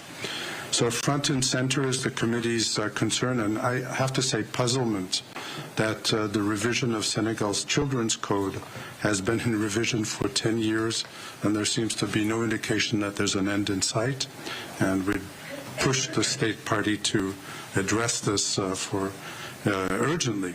Another significant concern is the lack of data on a whole range of issues, and beyond that, the lack of coordination where there is data. And in particular, the committee flagged the issue of violence against children in all its forms, which is, we qualify, not necessarily in the concluding observations, but here as endemic. The reports are very concerning regarding violence against children in Quranic schools and so-called Talibé children. Another concern is the high number of girls subject to female genital mutilation, as well as early and forced marriages. And I'll end with that. Thank you. Thank you, Mr. Jaffer. Now I'm passing on the floor to Ms. Skelton again on the other two countries. Thank you. Thank you, Vivian. I'll begin with the Congo and pick up on just a very similar point to the one that my colleague Philip Jaffe made. I think the high-line issue for Congo was also these harmful cultural practices that are persistent, even though there's been law reform. On the ground, not much changes. So we see that there is still child marriage, and it's a commonly accepted practice, and it's not fully banned by law. Female genital mutilation among some West African communities living in Congo is still happening. And there is also physical marking for tribe identification on children's bodies, including branding. And there are body modifications and imposed dietary restrictions on pregnant girls. So pregnant girls are not allowed to eat certain things. So obviously the committee honed in on this and said, look, we really need you to now come up with not just the legal responses to this, but what are you doing to change this on the ground? How are you going to persuade the public to really make these changes in society? And you've got to, set that minimum age for marriage at 18 for girls and boys and stick to it. Don't have exceptions to it. And it must be, you've got to create awareness at the level of the ordinary people about why practices such as female genital mutilation are not acceptable. Moving over to Lithuania. We found many positive developments. If you're just now tuning into Live Now from Fox, we're live in Switzerland. They've switched the child right discussion about child rights for those impacted by the Russia-Ukraine war, now talking about child mutilation out in the Congo, also discussing how children in that area are being forced to marry those far above their age limit. So very concerning topic as they're discussing now global child rights. Also following breaking news out of Iceland, you see that volcanic eruption underway, and we'll continue to bring you those events live, raw, and unfiltered. And we're also looking ahead to the 10 o'clock hour. Coming up around 10 o'clock this morning Eastern time, the Supreme Court of the United States will hear that Trump case to see if he will be removed from some of those local ballots. That live look out there in Washington, D.C. of the U.S. Supreme Court. The time now 7:51 on the East Coast. We have to take our final 2-minute commercial break of the hour. We'll be right back.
Welcome back to Live Now from Fox. The time now 7:54 on the East Coast. Continuing with this discussion underway out in Switzerland, where they are discussing children rights. So they were discussing child rights and abuse regarding the Russia-Ukraine war. Then they switched over to child abuse cases out of the Congo, talking about children genital mutilation for women, also discussing how young women under the age of 16 were being forced to marry men well over their age out in that area. They're discussing other concerns as it refers to child rights. So let's continue to listen in. Commit genocide and to enable the provision of humanitarian assistance. The committee, again, urgently appeals for an immediate ceasefire, the delivery of urgent humanitarian aid, and the immediate release of all hostages, in particular children and their caregivers. In this regard, we echo the grave concern about the fate of hostages expressed by the International Court of Justice, and we echo also its call for their immediate and unconditional release. In view of the colossal humanitarian needs faced by more than 2 million people in the Gaza enclave, the committee urges all donor states who have suspended their funding or future funding to UNRWA to reconsider their decision immediately and provide sufficient funds to ensure that all urgent aid can be provided to all, to each and every child. Furthermore, we call for massive psychosocial support to children and families to relieve the traumatic and long-lasting impact of war, including Israeli children that were victims of or witnesses to the attacks and those whose family members have been taken hostage. We also emphasize our grave concern about the situation of children living in the West Bank, including East Jerusalem, who are facing arbitrary arrests, extrajudicial killing, and violence committed by occupying forces and settlers. We call upon the State of Israel to immediately comply with the ruling of the International Court of Justice. We also call on all states to take action to end the conflict by establishing an immediate ceasefire, resuming peace negotiations, and restoring funding to UNRWA without delay. The State of Israel was on the list of states to be reviewed during this session, so the Committee on the Rights of the Child was to have reviewed Israel. But unfortunately, the Israeli government decided to postpone its participation. The committee deeply regrets that it did not have the opportunity to review Israel when time is of the essence. The rights of children living under the State of Israel's effective control are being gravely violated at a level that has rarely been seen in recent history. We look forward to an interactive dialogue with the state delegation from Israel, which is now scheduled for the committee's September session. In the meantime, the committee will send Israel an additional list of issues on the situation of children in Israel and the occupied Palestinian territory since the 7th of October, 2023. Thank you. Thank you, Ms. Kelton. Now we open the floor to question. Yes, Gabriella, you have the first question from Reuters. Sorry. Thank you very much. I have a question probably for the chair or for Mr. Gudbranson regarding Russia. In your report, you issue a recommendation to end immediately the enforced disappearances of Ukrainian children from occupied regions of the Ukraine to Russia. Yet the country perpetrating this does not recognize that this is even happening.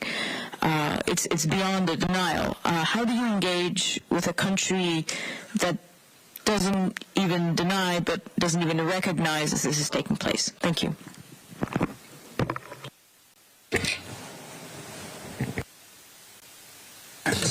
Yeah, thank you.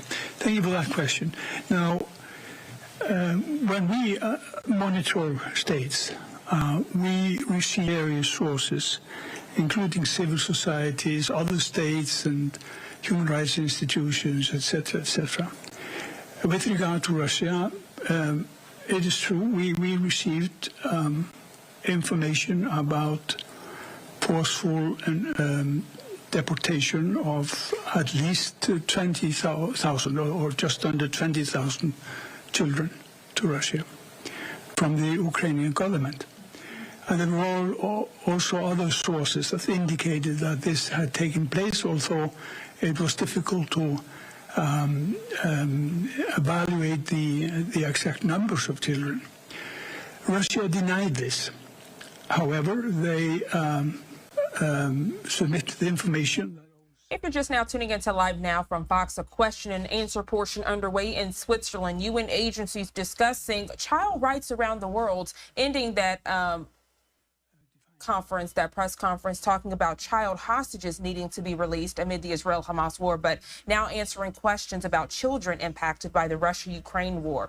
We're also following that volcanic eruption in southwest Iceland, as well as looking ahead to the 10 o'clock hour. Coming up at 10 o'clock this morning on the East Coast, the Supreme Court of the United States will hear that Trump election case, a live look of the Supreme Court there in Washington, D.C.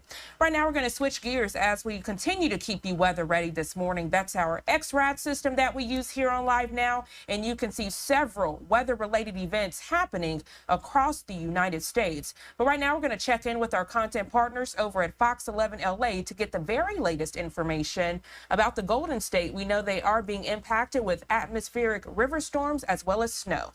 Let's listen in. Going into this weekend, we have weather conditions, big improvements. We're going to bring in a lot more sunshine this afternoon into tomorrow, and your weekend weather forecast looks very nice as well, as we are going to be looking forward to Lunar New Year and a lot of sunshine for your Super Bowl Sunday. I'll show you all that. In the meantime, today we're looking at chilly weather behind that cold front that moved through yesterday. A lot of cold air settling in. Temperature highs will be below normal, so keep that jacket handy. A winter weather advisory still in place for our mountain communities. Very treacherous driving conditions, so avoid our mountains as well as through some of our hillside communities. There's some canyon roads impacted by mudslides as well due to that latest system. Windy conditions arrive for the high desert areas, and we're still, at least at this early hour, for the coast, coastal flood advisory and high surf advisories in place before all these conditions improve going into the weekend. We got you covered traffic-wise as well. Still looks pretty good on the roadways outside of a few batches of light passing showers. Roads will continue to dry off, and in and out of downtown.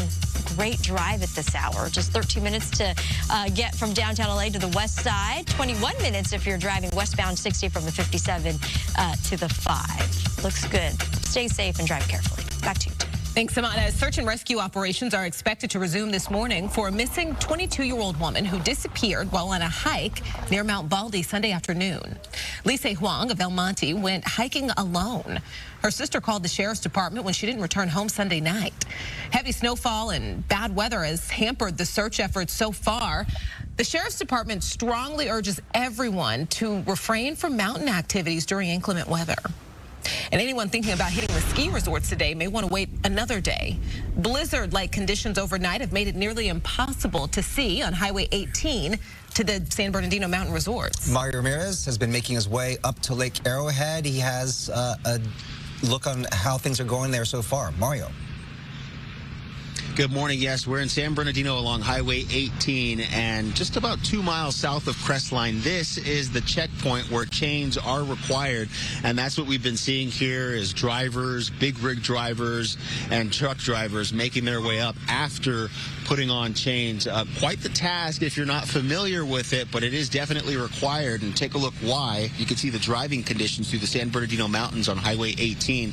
According to California Highway Patrol officials, approximately 15 cars are stuck in heavy snow, some left completely abandoned in the middle of Highway 18 between Snow Valley and Big Bear Dam. And even the emergency crews having a difficult time responding, getting stuck in the snow themselves. And the CHP now closing a stretch of Highway 18 on the Snow Valley side, and they're still working on closing down the snow-covered roadway on the Big Bear side of the mountain, with drivers being turned around. Meanwhile, we did speak to one truck driver heading up to the mountain to deliver food. Here's what he had to say.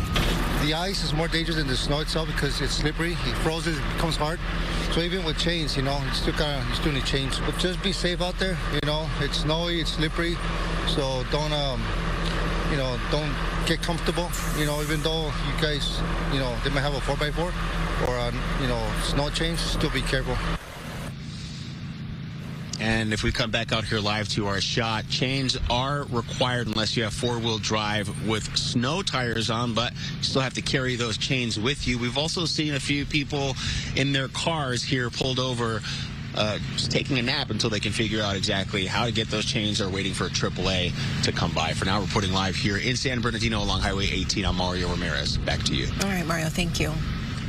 We go from snow in the mountains to mud on our roadways. A stretch of Mulholland Drive is still closed this morning after a series of mudslides. Gigi Garcia live in Studio City with the latest there. Gigi. Good morning. What we've seen in this storm is that the canyons have been the most affected. We're talking about Laurel Canyon, Coldwater Canyon, Benedict Canyon, Beverly Glen, a lot of mud and debris flow. And as you can see, Mulholland is shut down here at Skyline Drive. Take a look at the video to see why. It was closed on Wednesday following a series of mud and debris slides that covered portions of Mulholland for over half a mile, leaving parts of the roadway, say officials, in danger of collapsing.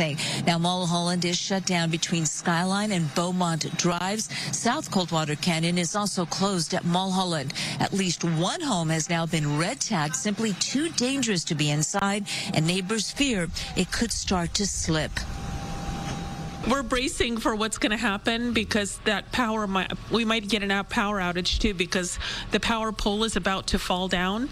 So we're worried about the power and about the neighbors. That house happens to be vacant, but all the other houses along here, you know, everyone's really worried.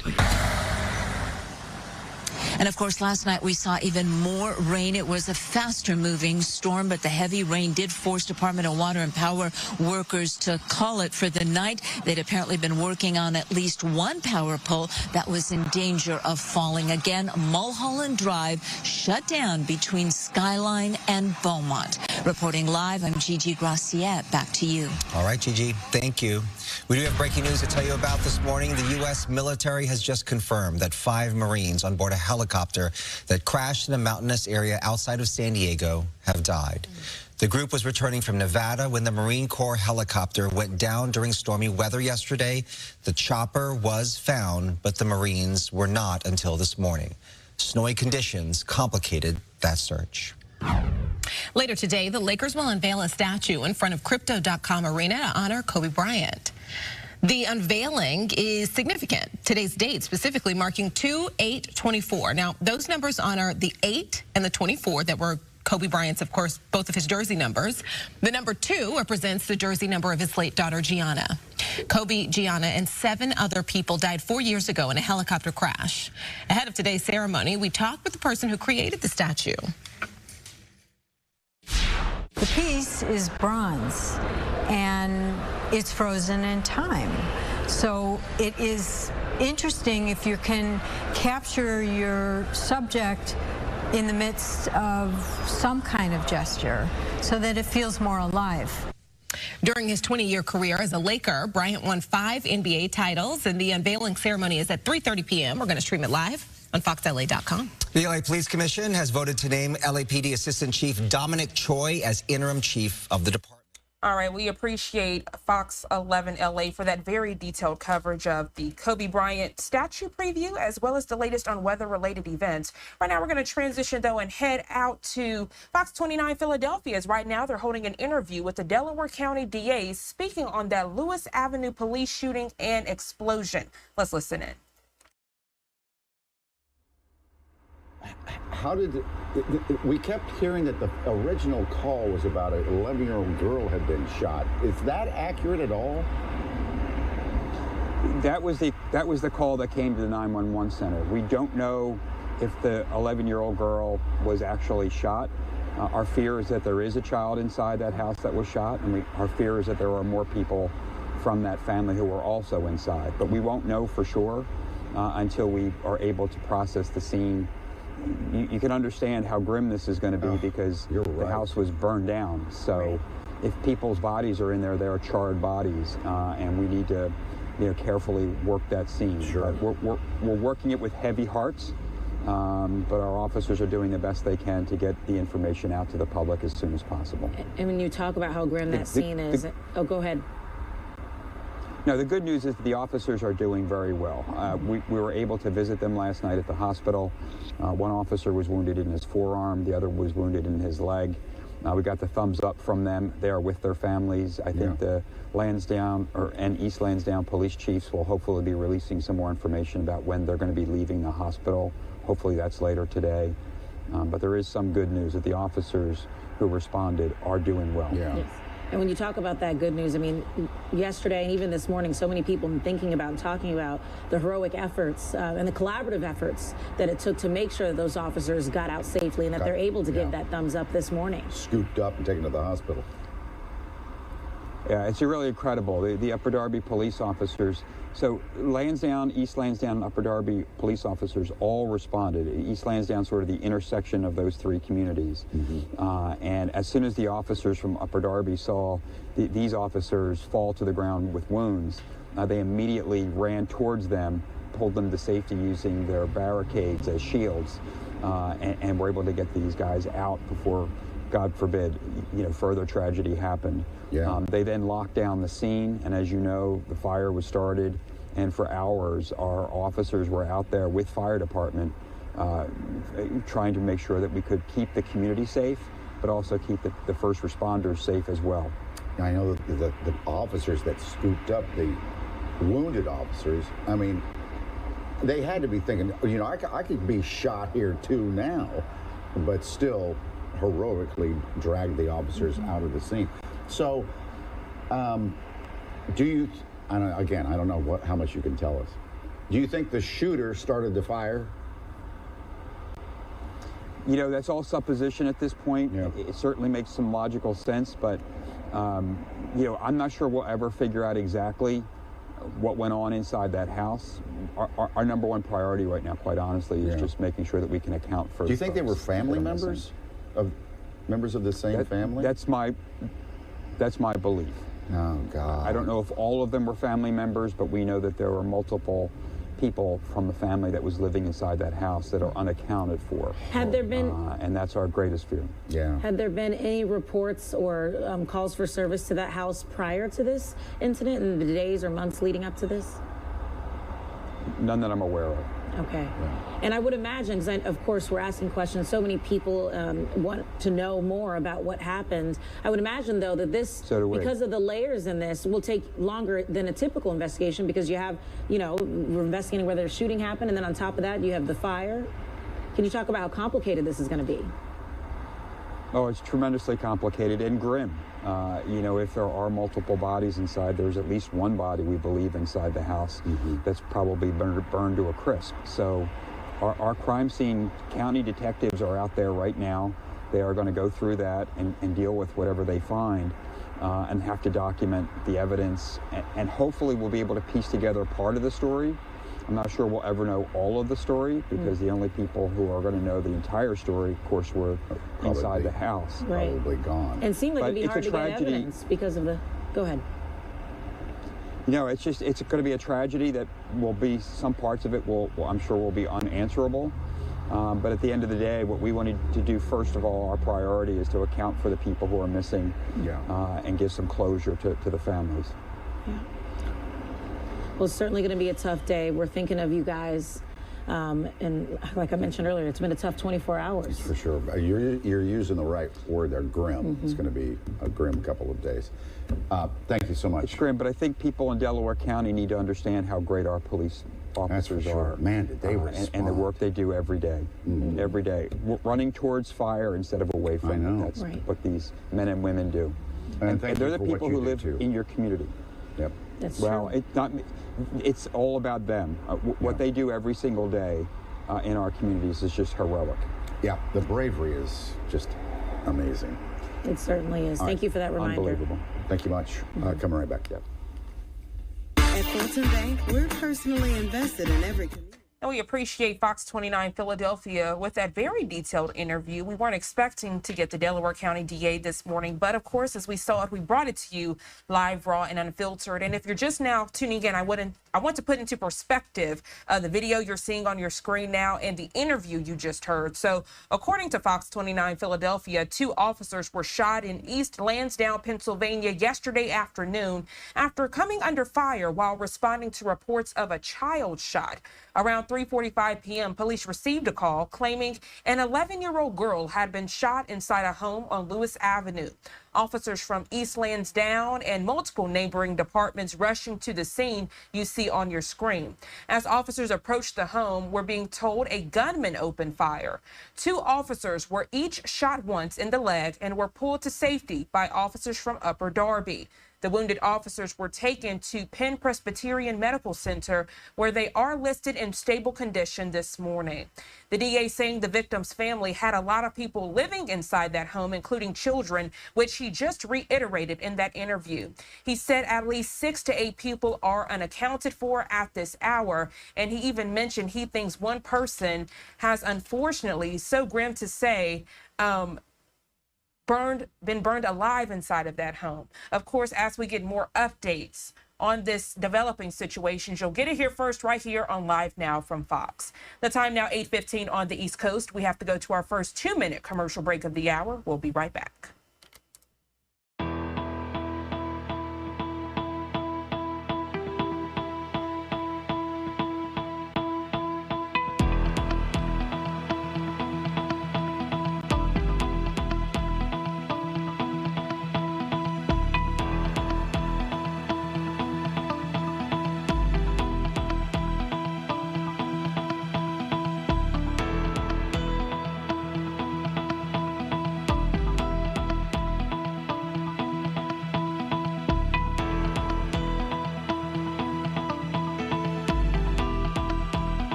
Welcome back to Live Now from Fox. I'm Jeanne Francine. The time now 8:17 on the East Coast. Right now, we want to get to some breaking news coming into our studio at this hour.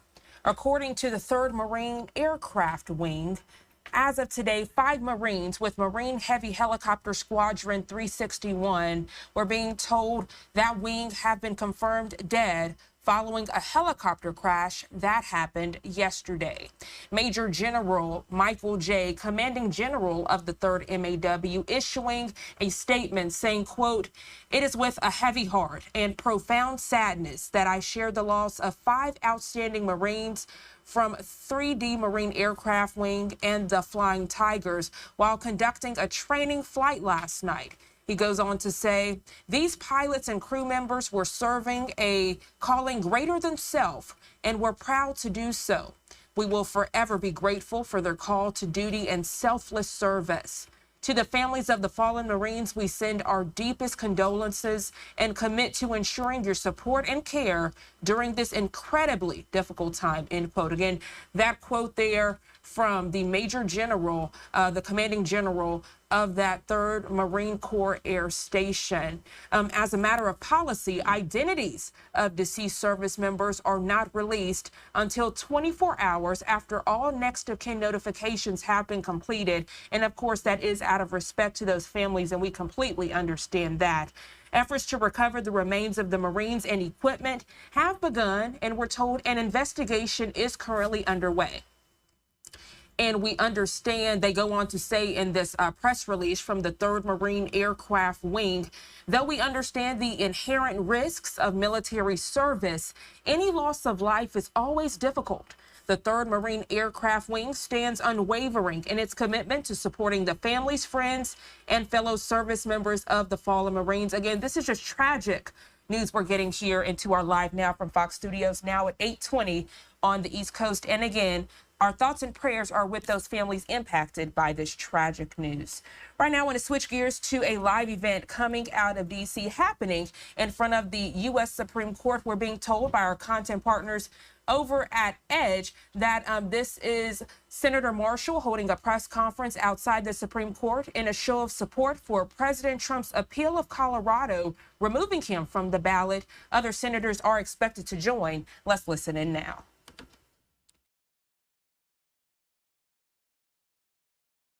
Is based on the consent of the governed. Our country is based on the idea, on the people with their ideas. Right now, the American people are speaking loud and clear. We want safe communities and we want protected borders. But some people in this city don't like that. The liberal elites have opened their borders, bankrupted our country, and allowed criminals to take over our cities. They know the American people are against them, because they are against the American people. Now Democrats in the state capitals across the country are trying to kick President Trump off the ballot. They're using legal theory that has never been used before. It goes way beyond the Constitution. It twists the words of our Constitution into something that has never been.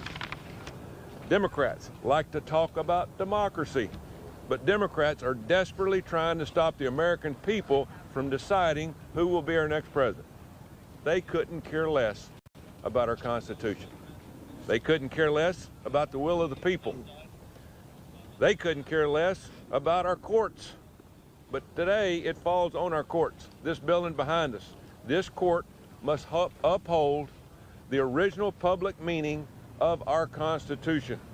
Stop today this attack on our democracy. Let the American people decide in November who their leaders will be.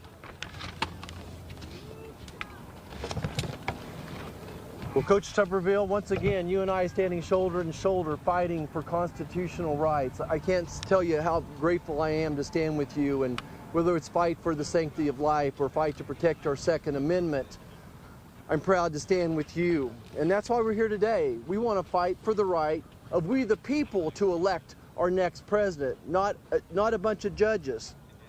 And I just want to make it perfectly clear again why this is so important to people back home. They feel like this is yet another attack by Joe Biden on their constitutional rights. This White House has locked us out of our churches and out of our synagogues. They've tried to take away our Second Amendment. They've censored our speech, and now the White House wants to knock out the leading candidate, the likely next president of the United States, from the ballots back home.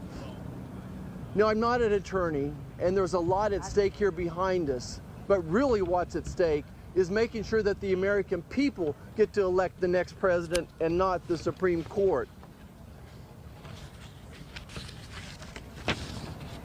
To people back home, this sounds like this is another political witch hunt, that this is another weaponization of the judiciary system by Joe Biden.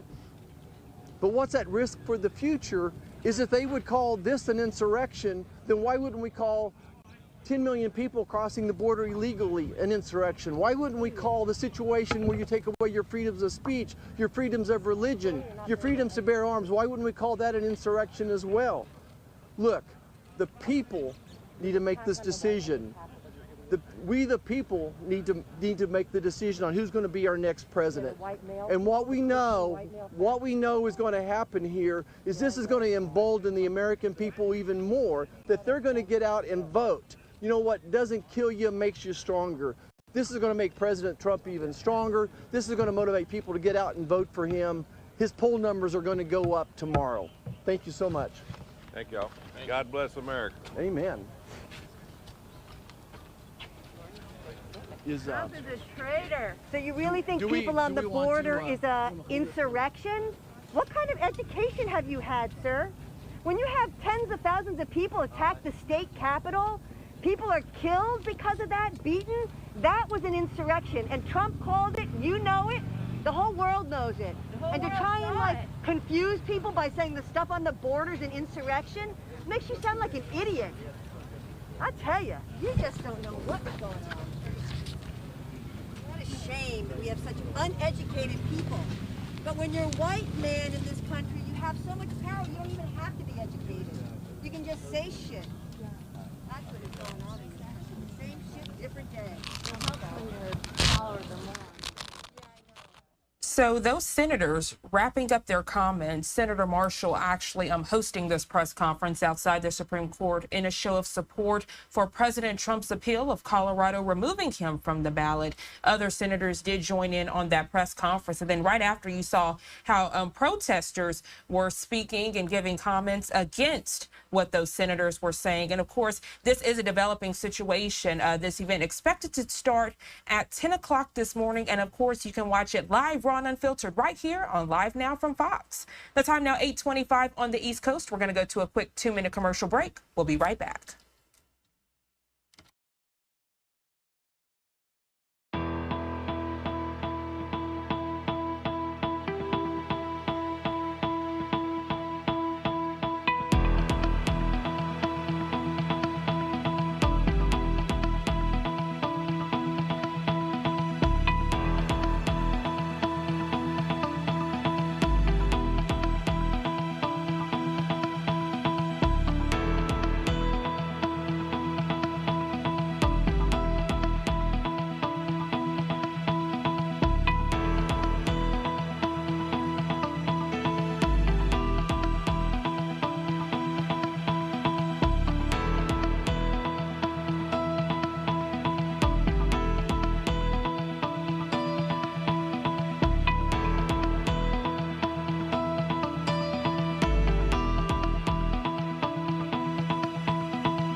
Welcome back to Live Now from Fox. I'm Jeanne Francine. Right now, I want to give you a live look outside the U.S. Supreme Court out there in Washington, D.C. A lot of action out there. Before the break, we actually heard from some senators who were speaking in favor of President Trump's appeal of Colorado, removing him from the ballot.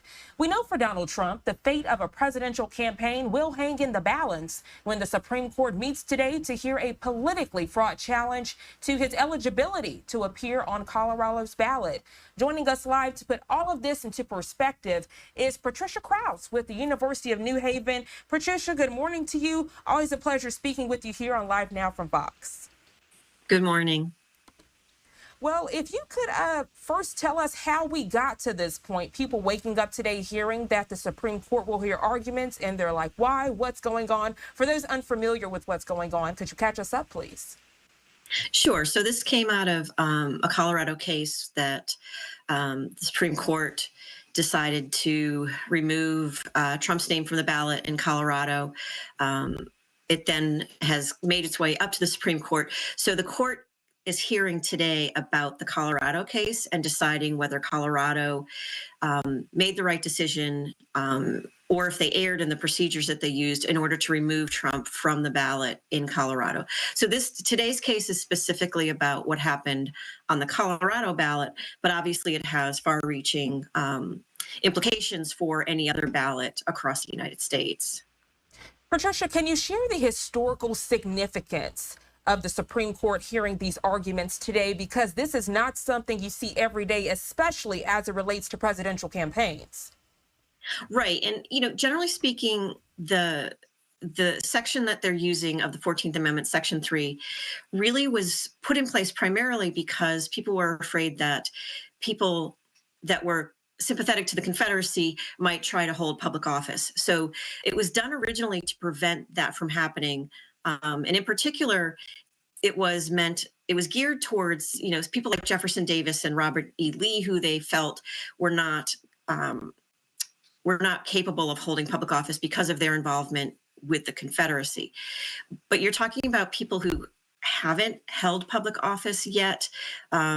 Now we have a case where somebody has been in public office. The most recent case that we have with this happened in New Mexico. A local government official was removed by the courts. Some local citizens sued to have him removed because he was involved in the January 6th insurrection. So there is a history of it being used, but not at the level that we're talking about. Now we're talking about somebody who has been president, who is now running again for the presidency. And the section itself does not specifically mention the office of the president. So that's where, sort of this vagueness comes in. And this is what the Supreme Court is going to have to figure out is, does this cover somebody who's running for president or who has been president? And does it also, the other issue that they have is the use of the word engage in the section itself is, what does that mean, to engage in insurrection or rebellion? So the Supreme Court has a huge burden ahead of them to try to decide exactly what this means. And like I said, this case has far-reaching implications once it's decided.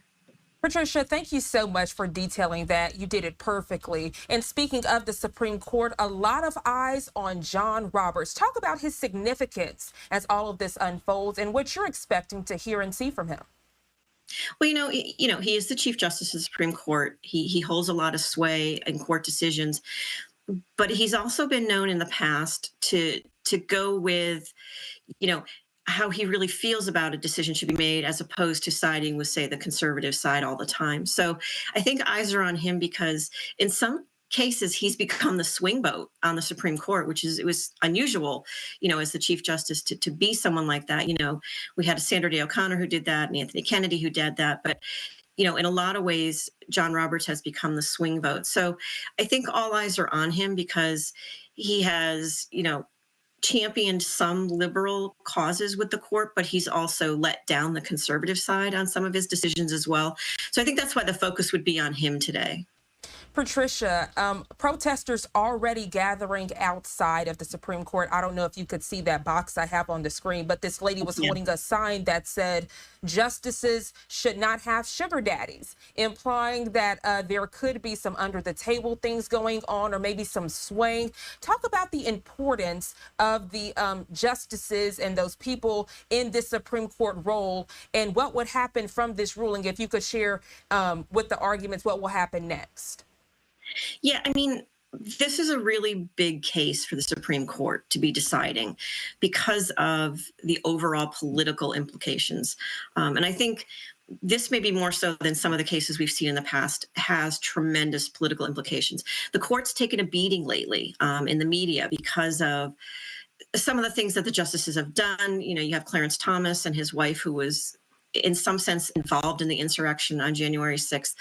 You know, there's questions about, you know, whether the justices can actually make a fair decision in this case. So I think there's a lot of questions about the court itself. And this is something new. You know, the court has been kind of immune from this. They do a lot of things in secret. They do a lot of things sort of behind closed doors. They make these decisions, but most people don't pay close attention to the Supreme Court. The focus lately has become on the Supreme Court because of the Dobbs decision, you know, in a lot of ways. So I think that people are paying close attention to the decision that the court makes. And I think that this is something that the court, I think they're going to be reluctant to want to rule very specifically, if that makes sense. You know, like I said, they're going to have to decide, what does the term engage mean? If they rule in favor of Colorado, in essence, the decision then says that, yes, Trump was involved in insurrection. I don't know if the court wants to put themselves out there and do that. So this is a really difficult, I'm really surprised that they took this case to begin with.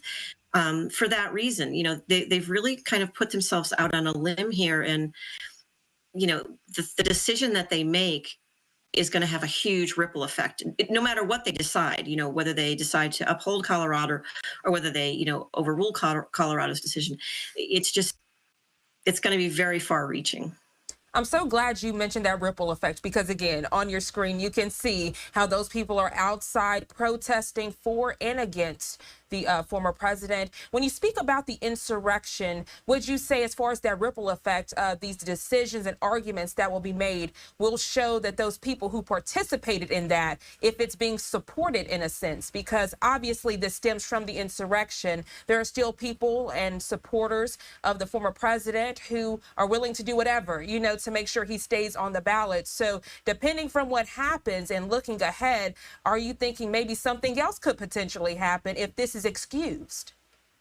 Yeah, and that's why this case, to me, you know, is so problematic, because you're asking the Supreme Court, in essence, to decide whether an insurrection actually took place. Whether that's what they decide or not, I believe that's how the decision is going to be interpreted. So if they overrule Colorado, you know, I think people on that right side are going to sort of champion the decision and come out and say, see, we told you there was no insurrection, that this was just, you know, a protest. So, you know, or they come out on the other side and they uphold Colorado and they're sort of championed by the left. And then people think, you know, well, the court now is interfering in elections. This is why I don't see a good outcome for the Supreme Court and whatever decision that they make. But there is the possibility that, you know, you're right. If they decide that, you know, Colorado has to allow Trump on the ballot and they don't really rule on the idea that he was a part of an insurrection, that people say, okay, this leaves the door open for something like this to happen again, and that there's no repercussions for it because the Supreme Court has now said that it's okay. Patricia, I have thoroughly enjoyed this conversation, as you know, and we appreciate you sharing the historical significance and breaking this down for the viewers who are kind of confused. There's so many things going on, and we've obviously seen Trump in court several times, especially in Manhattan, New York, with that civil fraud trial. So sometimes it can get confusing. But speaking of those other cases, do you think that will kind of convolute what's going on today, or you think they will be good at keeping everything separate? You know, I think that's the one thing the Supreme Court will definitely make sure that they do, is keep all of this separate. You know, this is one case. This has to do with Colorado. It has to do with the Colorado ballot. You know, even if there's other states that have since removed him, whatever decision they make today really only impacts the Colorado case. And then if the Supreme Court decides that if they uphold Colorado's decision, then yes, other states are probably going to follow through and say, okay, well, now we're going to remove either Biden or Trump from a ballot. You know, I'm not sure the left is thinking about this. If they uphold the Colorado case, this then opens the door for more conservative states to say, fine, then we'll take Biden off the ballot too. You know, this just opens a whole can of worms that I'm not sure we want to be dealing with. And for me, again, the most important thing is I don't think the Supreme Court should be interfering in decisions that impact elections. You know, no matter how people feel about Trump, I think that this should just play out the way that our election system normally does. And that's the only way to sort of guarantee that we have, you know, free and fair elections, is by allowing the process to play out the way that it's supposed to. Kind of a tit for tat thing, as you so eloquently put it. Thank you for sharing that. Patricia, I appreciate you joining us here on Live Now from Fox. Is there anything else you'd like to add that the viewers need to be aware of? Yeah, I mean, I would just say, you mentioned it, that people are confused. I would encourage people to sort of read up, you know, try and figure out what exactly the implications of this decision are, why this decision is being made. I think it's important for people to understand so that we don't have, you know, when I talk about those ripple effects, that we don't have things that happen down the line that come out of confusion or come out of the fact that people, you know, they're angry at the court for doing something that they're not understanding. So I think that's very important. You know, educating yourself about this particular case, I think, is exceptionally important. Education is definitely key, Patricia, as so many of these cases are unfolding, especially related to former President Donald Trump. Thank you so much for joining us this morning. You enjoy the rest of your day. Thank you. You too. The time now, 8:39 on the East Coast. I'm Jeanne Francine, waking up with you on this Thursday morning. We're going to go to our third 2-minute commercial break of the hour. We'll be right back.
Welcome back to Live Now from Fox. I'm Jeanne Francine, and good morning to you if you're just now tuning in. The time now 8:42 on the East Coast. Right now, we're going to switch gears, giving you a live look out in Gaza as we continue to talk about the very latest of the Israel-Hamas war. We know that Hamas had presented a deal to the Israeli government, and the Israeli government turning that ceasefire deal down that basically would have given Hamas control and military control of the entire Gaza area. All of this as they are working to bring the remaining hostages home safely.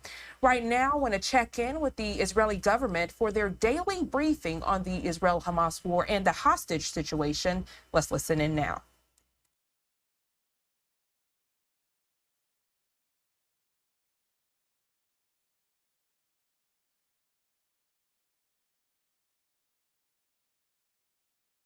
Apologies for the minor delay. I'm Israeli government spokesman Eylon Levy. This is day 125 of the October 7 war. IDF fatalities since the start of the October 7 massacre remain constant at 564 since yesterday's update. Prime Minister Benjamin Netanyahu delivered remarks last night in English, laying out the case for total victory over Hamas in the wake of the October 7 massacre. Victory that will be judged against the three goals the government set after Hamas declared war: destroying Hamas, freeing the hostages, and ensuring that Gaza never again pose a threat to the Israeli people. The Prime Minister explained that total victory over this Iranian proxy in Gaza will ensure Israel's security and pave the way for additional peace accords with our Arab neighbors. Anything short of total victory would leave Hamas free and emboldened to repeat the October 7 atrocities, as it has promised to do again and again. It would also embolden Iran and its other proxies, Hezbollah, the Houthis, etc., to step up their aggression in the Middle East and threaten the entire free world as they seek to do. Total victory, therefore, is the only conceivable outcome for Israel. The Prime Minister also explained that total victory is within reach and is a matter of months away. The IDF is far exceeding expectations, despite facing a uniquely challenging counter-terror battlefield that no army in history has ever had to confront. In just 4 months, the IDF has shattered 18 out of 24 battalions and killed, wounded, or captured over 20,000 terrorists, more than half of Hamas's fighting force. The IDF is systematically destroying the vast underground tunnel network Hamas built under civilian areas, demolishing rocket factories and stockpiles, and more. Intense IDF military pressure also secured the release of 110 hostages. And this government's position is that only more military pressure will get the remaining 136 home. Unfortunately, Hamas's response demanded Israel's complete capitulation, which would leave its terrorist army free and emboldened to take more hostages in future, and would only invite further massacres of the sort we endured on October 7th. The IDF has also taken all this action against Hamas's military machine while taking unprecedented steps to protect civilians, despite Hamas's efforts to maximize humanitarian suffering, and despite the shameful failure of international agencies to support Israel's humanitarian efforts. Those efforts will continue, nevertheless, as the IDF dismantles the main Hamas stronghold of Khan Yunis and advances on its last bastion, Rafah. We will, of course, secure safe passage for civilians out of a war zone where terrorists are trying to use them as human shields, in some cases stopping them from leaving at gunpoint and stealing the humanitarian aid generously donated by the international community. In our intelligence estimates, up to 60% of that international aid is being hijacked by Hamas. The Prime Minister also elaborated in his remarks on his 3D vision for peace. For peace between Israel and Gaza, the destruction of Hamas will have to be followed by the demilitarization of Gaza and the de-radicalization of Palestinian society. To prevent a resurgence of the military machine that perpetrated the October 7 massacre, Israel will need to maintain overriding security control over Gaza. That means Israeli forces will retain the ability to operate wherever and whenever necessary to stamp out a terrorist resurgence. Israel has no intention of governing Gaza or its people. That task must fall to a civilian administration staffed by people committed to routing terrorism, not rooting for it. To ensure sustainable peace, there must be de-radicalization to tackle the genocidal Hamas ideology that led to October 7. A massacre involving not only UNRWA staff, but hundreds of UNRWA graduates. And as international donors now think about what to do with those funds they have suspended to UNRWA, the question they should be asking is not how many UNRWA staff participated in the October 7 massacre, but how many UNRWA school graduates participated in the massacre. And if indeed 70% of the population of the Gaza Strip is falsely classified by the United Nations as refugees and receiving education services from the United Nations, it only stands to reason that around 70% of the perpetrators of the October 7 massacre were in fact graduates of the UN-run, internationally funded schools in Gaza that have been raising generation upon generation on a diet of jihad and martyrdom. UNRWA's schools indoctrinate Palestinian children to genocide and terror. They have brutalized generations of Palestinian children. The next generation must be educated toward peace. We therefore call on the international community to replace UNRWA with responsible aid agencies capable of educating Palestinian children in a way that paves a way for peace and capable of delivering humanitarian aid to people in Gaza while stopping Hamas from hijacking it and calling it out when it does. Israel would, of course, welcome the participation of moderate Arab states, which have already successfully de-radicalized their school curricula over the past decade in creating a different and better future for Gaza. Israel's total victory over the Hamas October 7 machine is coming, destroying Hamas, demilitarizing Gaza, de-radicalizing Palestinian society. That is the recipe for turning that impending total victory over Hamas into a pathway for peace in our region.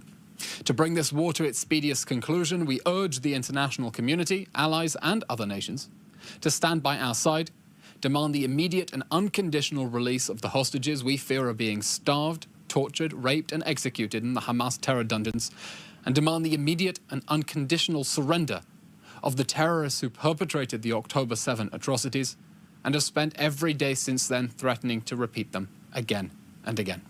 That's it for today's update. We will, of course, as always, take your questions. Thank you. The first question comes from Joel Pollack of Breitbart News. Could you comment on the significance of the visit of President Javier Milei of Argentina this week? And the second question is, does Israel object to the suggestion by Antony Blinken last night that Israel must not dehumanize Palestinians? Israel, of course, welcomes all solidarity visits from leaders around the world.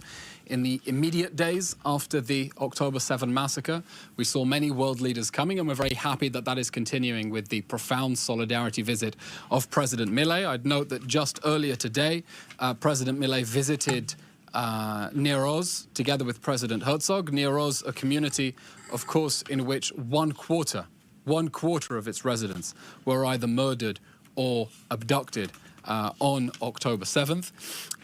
It's very important that world leaders continue to come to Israel and bear witness to the atrocities of October 7th and stand by Israel's side as we continue to prosecute and go after the monsters who perpetrated that massacre and have been threatening to do it again. Of course, we hope that will convert itself into tangible diplomatic support. As for your second question, I don't think that's a fair question. I think if you look very closely at Secretary Blinken's remarks, and the US administration has been standing foursquare by us as we have been fighting Hamas and bringing it to justice after the October 7 massacre. That was not intended in any way as criticism of Israel. He said that cannot be a license to dehumanize others. Absolutely right. There should be no dehumanization. We're all human beings. And that's why Israel remains committed to fighting for humanity on the front lines of humanity and upholding the highest standards of international humanitarian law and human decency as we fight a terrorist enemy that has as much regard for humanitarian law as for basic humanity. The next question comes from Leo Soroka of The Washington Post.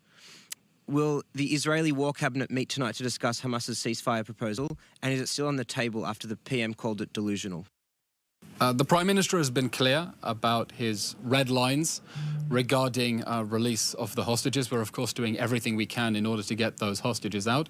Time is running out for them. Time has already run out for the 31 hostages who have already been killed in captivity.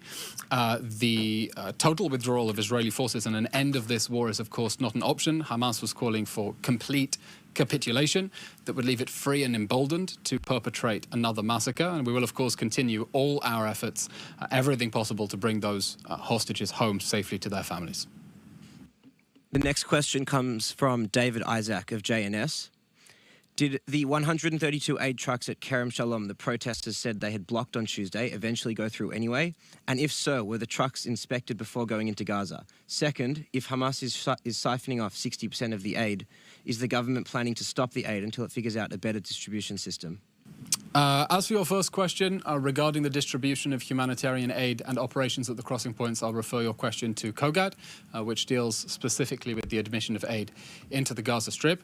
You make a very important point about the amount of aid that has been hijacked by Hamas. We've been sounding the alarm for weeks now, distributing footage of Hamas hijacking aid. We think it is horrific that the UN agencies responsible for distributing aid have been covering that up instead of calling Hamas out for the way that it has been hijacking aid. I see the images of civilians looting trucks, and my heart goes out to them because they know that the de facto authorities in Gaza have been stealing their aid, and the international community has done nothing to stop that. If you look at the provisions in international law regarding the provision of humanitarian aid in war zones and our obligation to facilitate the provision of life-saving humanitarian aid to the extent that it is not stolen by the enemy or gives it a specific military advantage. By any account, Israel is going above and beyond its obligations under the laws of armed conflict in order to ensure that humanitarian aid reach the people in Gaza who need it, while making sure Hamas cannot steal it. We are, of course, acutely monitoring the humanitarian situation inside the Gaza Strip. We welcome the donations of food to the civilian population. We do not, of course, want to see humanitarian distress in there, and that's why we've gone above and beyond our obligations. And we repeat our call for the international community to urgently find replacements to UNRWA. It is important that humanitarian aid reach civilians, but that has to go through the UN agencies that have experience doing emergency relief in war zones, not through an organization that is collaborating with, covering up for, and in cahoots with a terrorist organization. UNRWA has been doing a terrible job, and now we see its leaders casting blame onto Israel in order to cover up the fact that they've been doing such a terrible job of aid delivery and covering up for Hamas, because unfortunately scapegoating Israel is always the easiest way to avoid responsibility. Dr. Abby Korb asks, France demanded confirmation of the medications they sent being received by hostages. Has this confirmation been received? The latest update. So you're listening in to the daily Israeli government briefing on the Israel-Hamas war, discussing the very latest of the war and hostage situation. Right now, giving you a live look out there in Gaza as the Israel-Hamas war rages on. We're going to go to our final 2-minute commercial break of the hour. We'll be right back.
Welcome back to Live Now from Fox. I'm Jeannie Francine. We appreciate you waking up with us here on this Thursday morning. The time now 8:57 on the East Coast, giving you a live look outside of the Supreme Court in Washington, D.C. And you can see several people out there, those against the former President Donald Trump and those in favor of him. Moments ago, a woman was speaking in support of Donald Trump, saying the insurrection never happened. I want to play her comments for you now.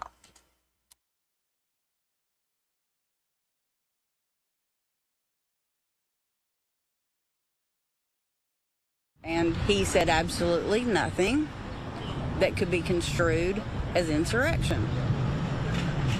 And aside from a few, and I use few's a relative term, compared to the size of the crowd, only a few people behaved improperly, and they in no way deserve what they've gotten. But here we are. But the majority of the people here that day, that was no insurrection. Y'all keep it up. No one was armed. Yeah. So that's how I feel about the word insurrection. I know. I was here. Nothing like that happened. So, yeah. Yeah. To apply that word in the court, you feel like is unfair that he didn't meet that level legally to be barred from the ballot as they're looking at in this case? Most certainly. No. He's not guilty of insurrection, and if that's the reason for taking him off the ballot, then they have no reason to take him off the ballot. To clarify, you've supported Trump in what, both 2016 and 2020? Yes. Are you planning to support him again, and kind of discuss the motivation, the reasons why you might support him in 2024? Since Biden took office, our southern border, and I say this because I drove down there to see for myself, is being overrun, and Trump definitely had a significant impact on that when he was in office, and the economy, of course. Border, the economy.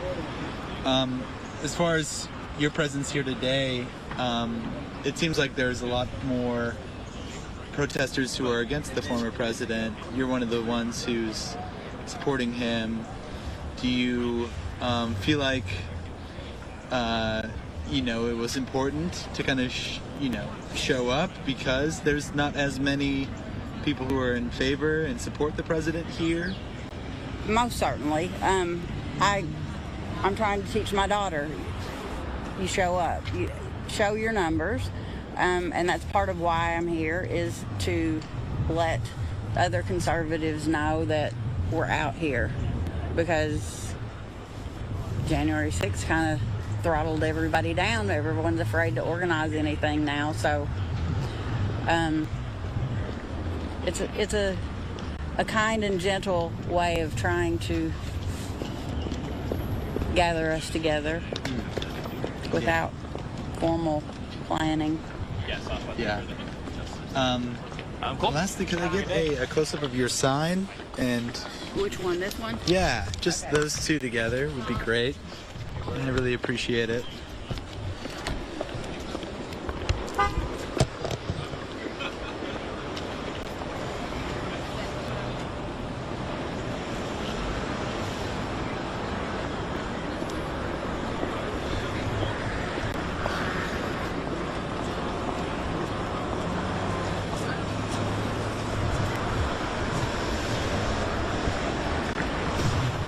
All right, you are hearing from some of the supporters and people there who are against Donald Trump. They are gathered outside of the Supreme Court building as we are awaiting that hearing to get underway here at about 10 o'clock a.m. Eastern time. You can listen to it right here commercial-free on Live Now from Fox. It looks like there are some other folks outside the Supreme Court that are being interviewed right now, so let's take you out there live. Time to be here to speak, and I hope you stay warm. Thank you. Yes, appreciate it. Thanks. Yep, you bet. Take care. It's crazy. Living through. Right, yeah.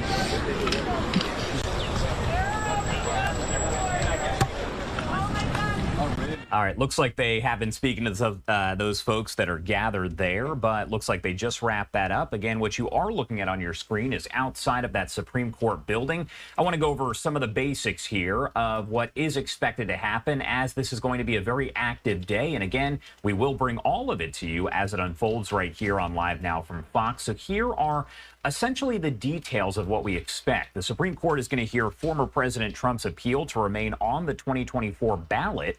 The court will weigh arguments over whether Trump is disqualified from reclaiming the White House because of his efforts to undo his loss in the 2020 election, which ended with his supporters storming the U.S. Capitol on January 6th.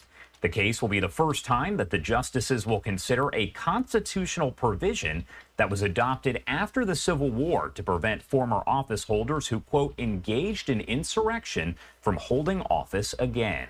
The Colorado Supreme Court ruled that Trump incited a riot in the nation's capital and is not eligible to be president again.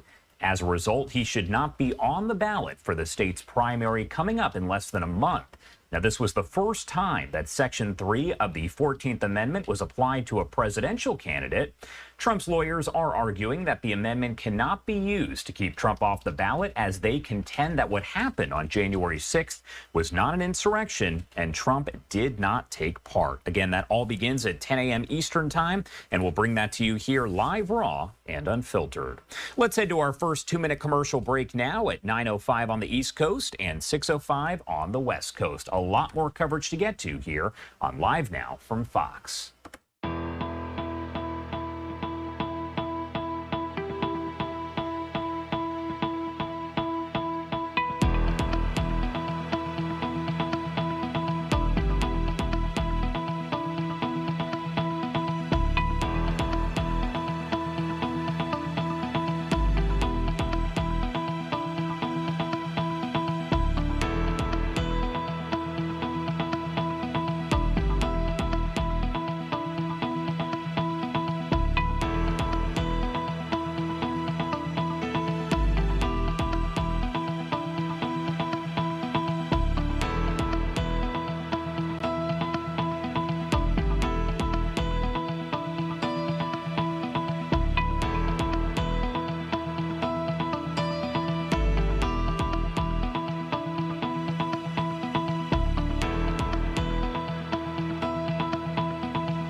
Welcome back here on Live Now from Fox. You are taking a live look over at the Israel-Gaza border this morning as we do get to the latest here out of the Middle East. I do want to take you to a statement. We brought you these comments just yesterday, live, raw, and unfiltered, but this is from Secretary of State Antony Blinken. He was speaking over in Israel just yesterday, where he spoke with Prime Minister Netanyahu, President Isaac Herzog, and the War Cabinet. And among his prepared remarks, Blinken said, quote, Israelis were dehumanized in the most horrific way on October 7th. The hostages have been dehumanized every day since, but he warned, quote, that cannot be a license to dehumanize others. Blinken speaking about the ongoing invasion of Gaza as Israeli troops look to eliminate the Hamas terror group. It's now been 4 months since the terror group launched an attack on Israel, killing 1,200 people and taking more than 200 hostages. I do want to talk more about all of this and really all of the latest developments on the war. So let's bring in Lawrence Rubin, an associate professor in the Sam Nunn School of International Affairs at the Georgia Institute of Technology. Thank you so much, as always, for taking the time to be here with us. We appreciate it. Well, thank you very much for having me on your show. Of course. Well, first off, I do want to talk about those comments by Blinken. What are your thoughts overall? What is your take? And is that any sort of change in what we've heard from him over the last 4 months? I don't think it's exactly well, say it's a gradual change or shift, but let's try to, I guess, understand a few things. One is in terms of what the intention was behind those types of comments. One, it may have been very well heartfelt that way, but it's part of this ongoing messaging from the United States to Israel saying we need to reduce this civilian casualties. There's a lot of pressure on the United States, both domestically, as we know, within the left-wing part of the Democratic Party, but also internationally, and particularly if it is, which it will needs to be part of whatever solution might come next, the Arab world in particular. So the civilian casualties put this type of pressure on there. Now, it certainly did not play out very well among the Israeli population, who feels that both it's unjust to put the dehumanization of Israelis from October 7th, and then also that with the Palestinians in Gaza, although many may empathize with their position and their situation, it still kind of puts them in the same boat. Are you surprised that there were kind of those reactions that did come in from folks in Israel after he did make those comments? No, I'm not entirely surprised. I'm not really surprised at all. I think it's an entirely different reality in Israel from what the United States wants or expects, and maybe it's very well aware of it, but what its goals and interests are versus what Israel sees as the future. And I think in particular, the only notion right now of anything on the table of a political horizon is talking about a two-state solution, which is probably furthest from most Israelis' minds of thinking about anything at this stage, in the sense of they don't see a partner that can fulfill that role, both a corrupt Palestinian Authority or Hamas. And then, so what would govern and what would be that partner there? And so in that sense, it's not surprising in that way that that this was the type of reaction that came about. And I want to talk a little bit more about the relationship that has evolved here between Israel and the U.S. over the past 4 months. How has it changed overall since, let's say, October 6th and the attack that happened on October 7th versus now on February 8th? Well, I think overall the strength of the relationship is still there.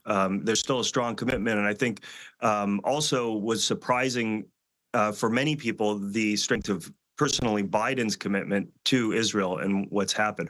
What has changed in this sense is really just kind of the messaging so far when it comes to how Israel conducts itself in this war. And as I said, there are pressures on the United States, both domestically and internationally, from the West as well as within the Arab world, to reduce the civilian casualties.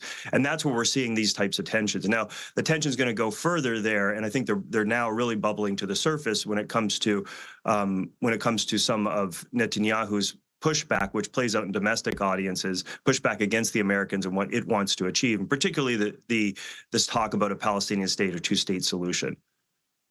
We did hear from Netanyahu just yesterday, and he referred to that ceasefire hostage release deal that was proposed by Hamas, which would have included a 4.5-month pause in the fighting there in Gaza in exchange for the release of the remaining hostages. He called it, quote unquote, delusional. Your thoughts overall on that situation? Does it appear that we are now kind of heading back to square one?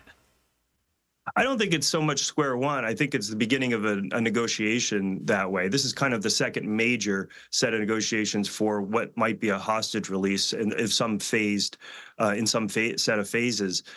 So this is kind of an opening salvo of the reopening of negotiations there. But they had been going on quietly for a long period of time. This is just the most, I guess I'll kind of emphasize a more public aspect of things. And this is really a public messaging game as well. There's so many layers that I can't understand. Many people can't really understand the closed door nature of all of these negotiations, the multiple parties that exist, and also that public messaging game that all parties are playing to varying extents.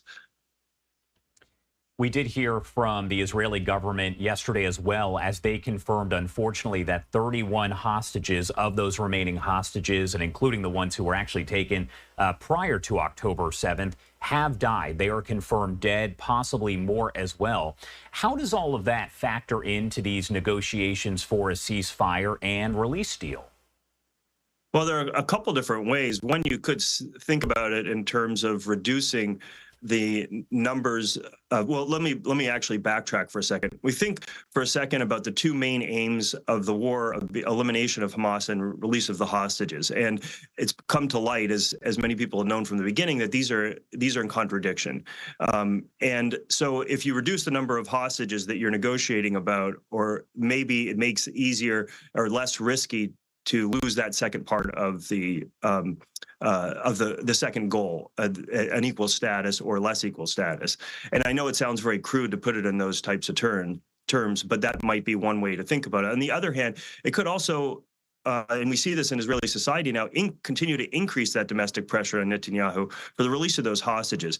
And the other part that we see within Israeli society is there's contradictory views and also a split among those who may favor putting the aims of eliminating Hamas higher than the goal of getting the release of the hostages, and this is kind of the hard thing to reconcile, because you've got to split public on that. And sometimes it's possible, and people often do this, hold contradictory views on that issue of saying they want to do X or Y, or they may change them that way.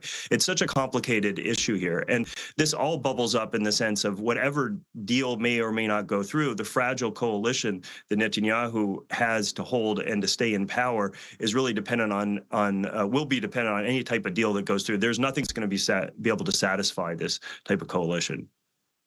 We've heard a lot from Netanyahu over the past several months where he has said that, quote, absolute victory is the only way to have this end here. They are going to get that absolute victory. The hostage families have kind of used those words, I don't know if you would say against him, but they say that absolute victory would actually be if the hostages were all freed. So is there kind of a divide right now that is happening between Israel and I guess Netanyahu versus the hostage families?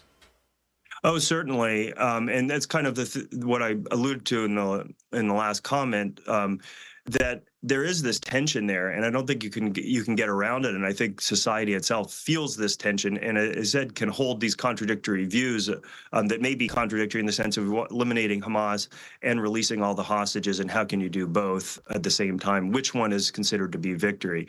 The question is I think it's coming to light a lot more that there will have to be some type of compromise on one of these goals in some capacity, and it's going to be painful and hurtful for Israelis to be able to swallow that.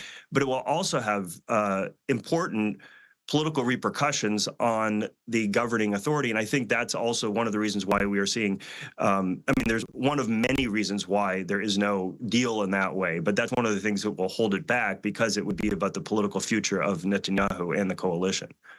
And that's my last question here before I let you go. Is it possible that we actually see Netanyahu ousted? We know that there were all of those different protests that were taking place across Israel where folks were protesting against Netanyahu and his policies. Those went on for many, many weeks. Then the war did start and those kind of stopped there.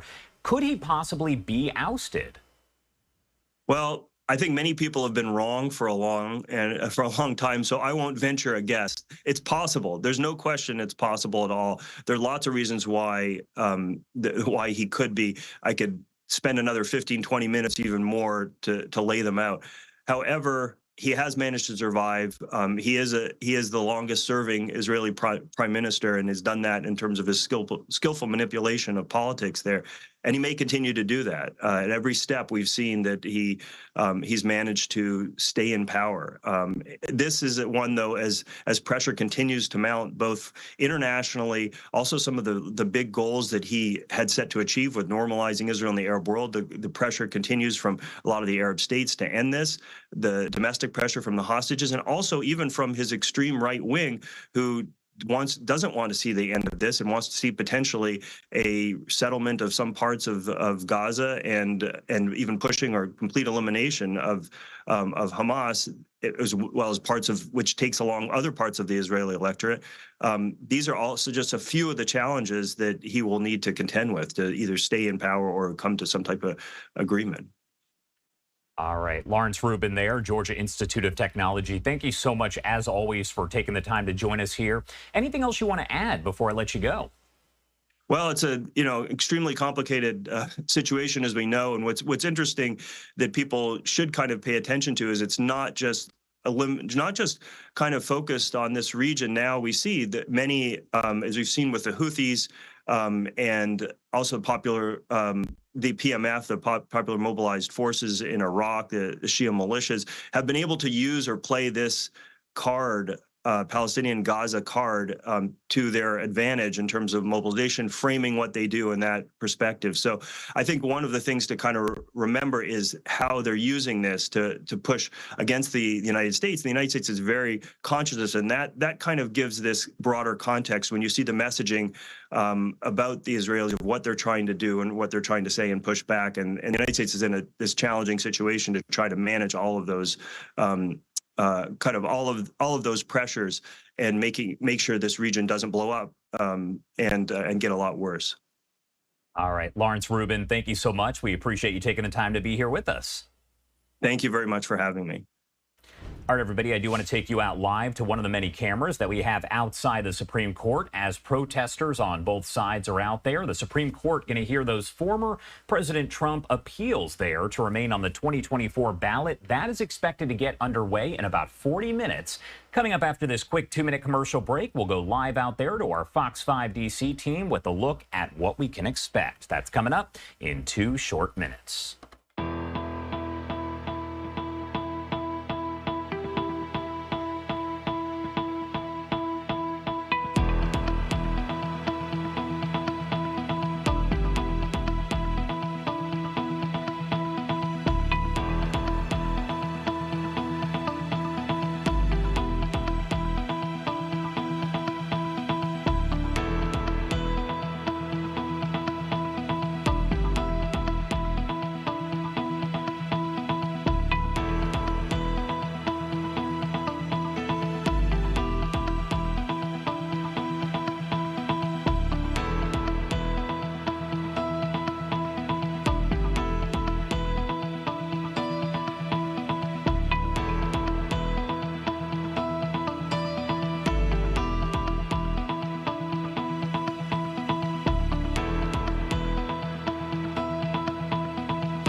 Welcome back here on Live Now from Fox, and you are taking a live look. This is outside of the Supreme Court building there as protesters on both sides have gathered. Now, in just about 38 minutes here, the Supreme Court is going to hear former President Trump's appeal to remain on the 2024 ballot. A lot to this here, so we are going to bring in Melanie Alnwick. She is with our Fox 5 DC team and is live out there to break down the latest details and let us know what she is seeing. Melanie, thank you so much for being here. A lot of folks gathering ahead of this.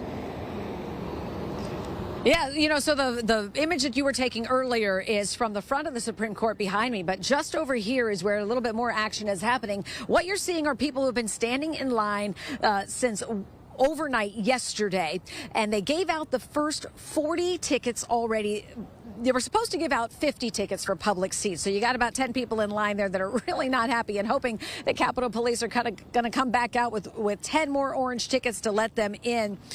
We do know that the line sitters began taking up spots Wednesday afternoon for Thursday's Supreme Court showdown. At issue is the 14th Amendment of the U.S. Constitution, which bars anyone who engaged in an insurrection from holding federal office. Already, the Colorado Supreme Court ruled that former President Donald Trump did that through his actions leading up to and ending with the January 6, 2020 Capitol riots and declared him ineligible to run for president.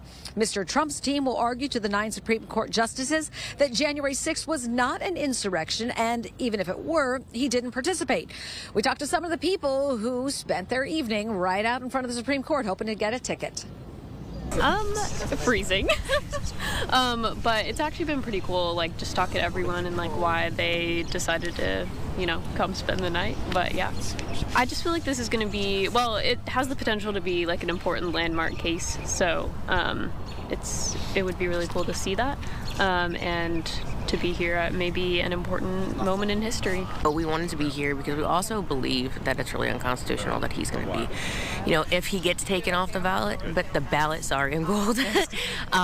We don't think that should happen. It's just not fair. And we think that it's with the people's, you know, rights and they should be able to vote with him on the ballot.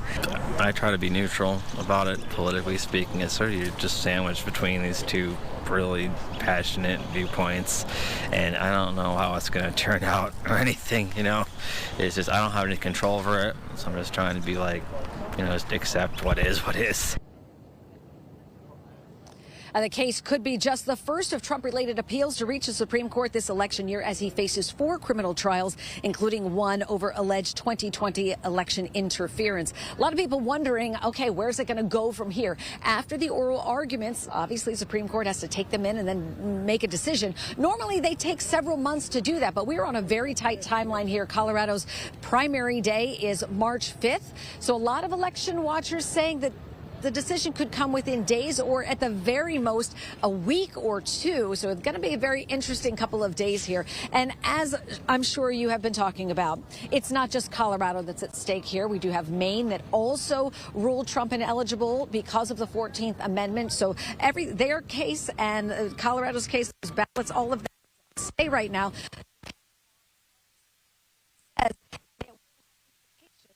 For the rest of the primaries nationwide. All right, Melanie Alnwick there with our Fox 5 DC team. Thank you so much for taking the time to be here with us. Now, we do have a lot of these different images that she was talking about there that show several different locations across the Supreme Court where there are quite a few protesters, both, you know, for and against Trump. But again, these arguments expected to be heard in just about 30 minutes, and you can watch those live, raw, and unfiltered right here on Live Now from Fox without any commercial breaks. Again, that is coming up in just about 30 minutes. Let's head to a quick 2-minute commercial break. We have a lot more to get to on this Thursday morning. It is February 8th of 2024. You're watching Live Now from Fox. Much more to come.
Welcome back here on Live Now from Fox, and I do want to get to the latest here on the Israel-Hamas war as we are now in month 5. We all know this began back on October 7th when Hamas did attack Israel, that surprise attack. We also know that more than 1,200 people were killed and more than 200 hostages were taken. I do want to talk a little bit more about those hostages, including those who unfortunately were murdered there by Hamas. I want to bring in Ayelet Samarano. Her son Jonathan was taken by Hamas and murdered there by terrorists. Thank you so much for taking the time to join us here this morning to share your story and your son's story. We appreciate it. Thank you. It's important to tell the story, especially here in Fox News. Can you start by telling me what is your understanding of what happened to Jonathan on October 7th? Yeah, actually, we live in Tel Aviv, and 6:30 in the morning there was alarm. After a long time that there was not alarm, and as soon as I wake up from the alarm, I recognized that Jonathan is in a Gaza border somewhere because I knew he went to the Nova Festival. So I called him and I didn't reach him, but he was with another 2 boys, friends of him. So I called his mother, the Jonathan friend's mother, and I asked her if she had contact with them, and she told me yes. He says they just took the car and they are in the way to Tel Aviv. So for somehow I was relieved, but not so much. So I called again, and they didn't answer. But I was in touch with the other mother, and I told her, listen, keep posting because I must understand what's about them.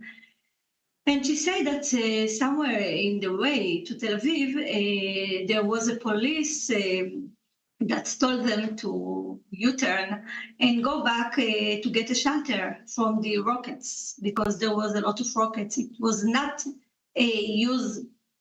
it was not as usual, the quantity of the rockets. So they returned, and when they arrived the Be'eri kibbutz gates, they called Maor's father, one of his friends, and he said, listen, Pap, tell everybody that we are okay, we are going to a shelter, don't worry about us because we will not be available. So actually, we have 3 days that we thought they are in shelter because people have been in shelter for more than 3 days without any connection, etc. So we was waiting that he will go out from the shelter. That's the way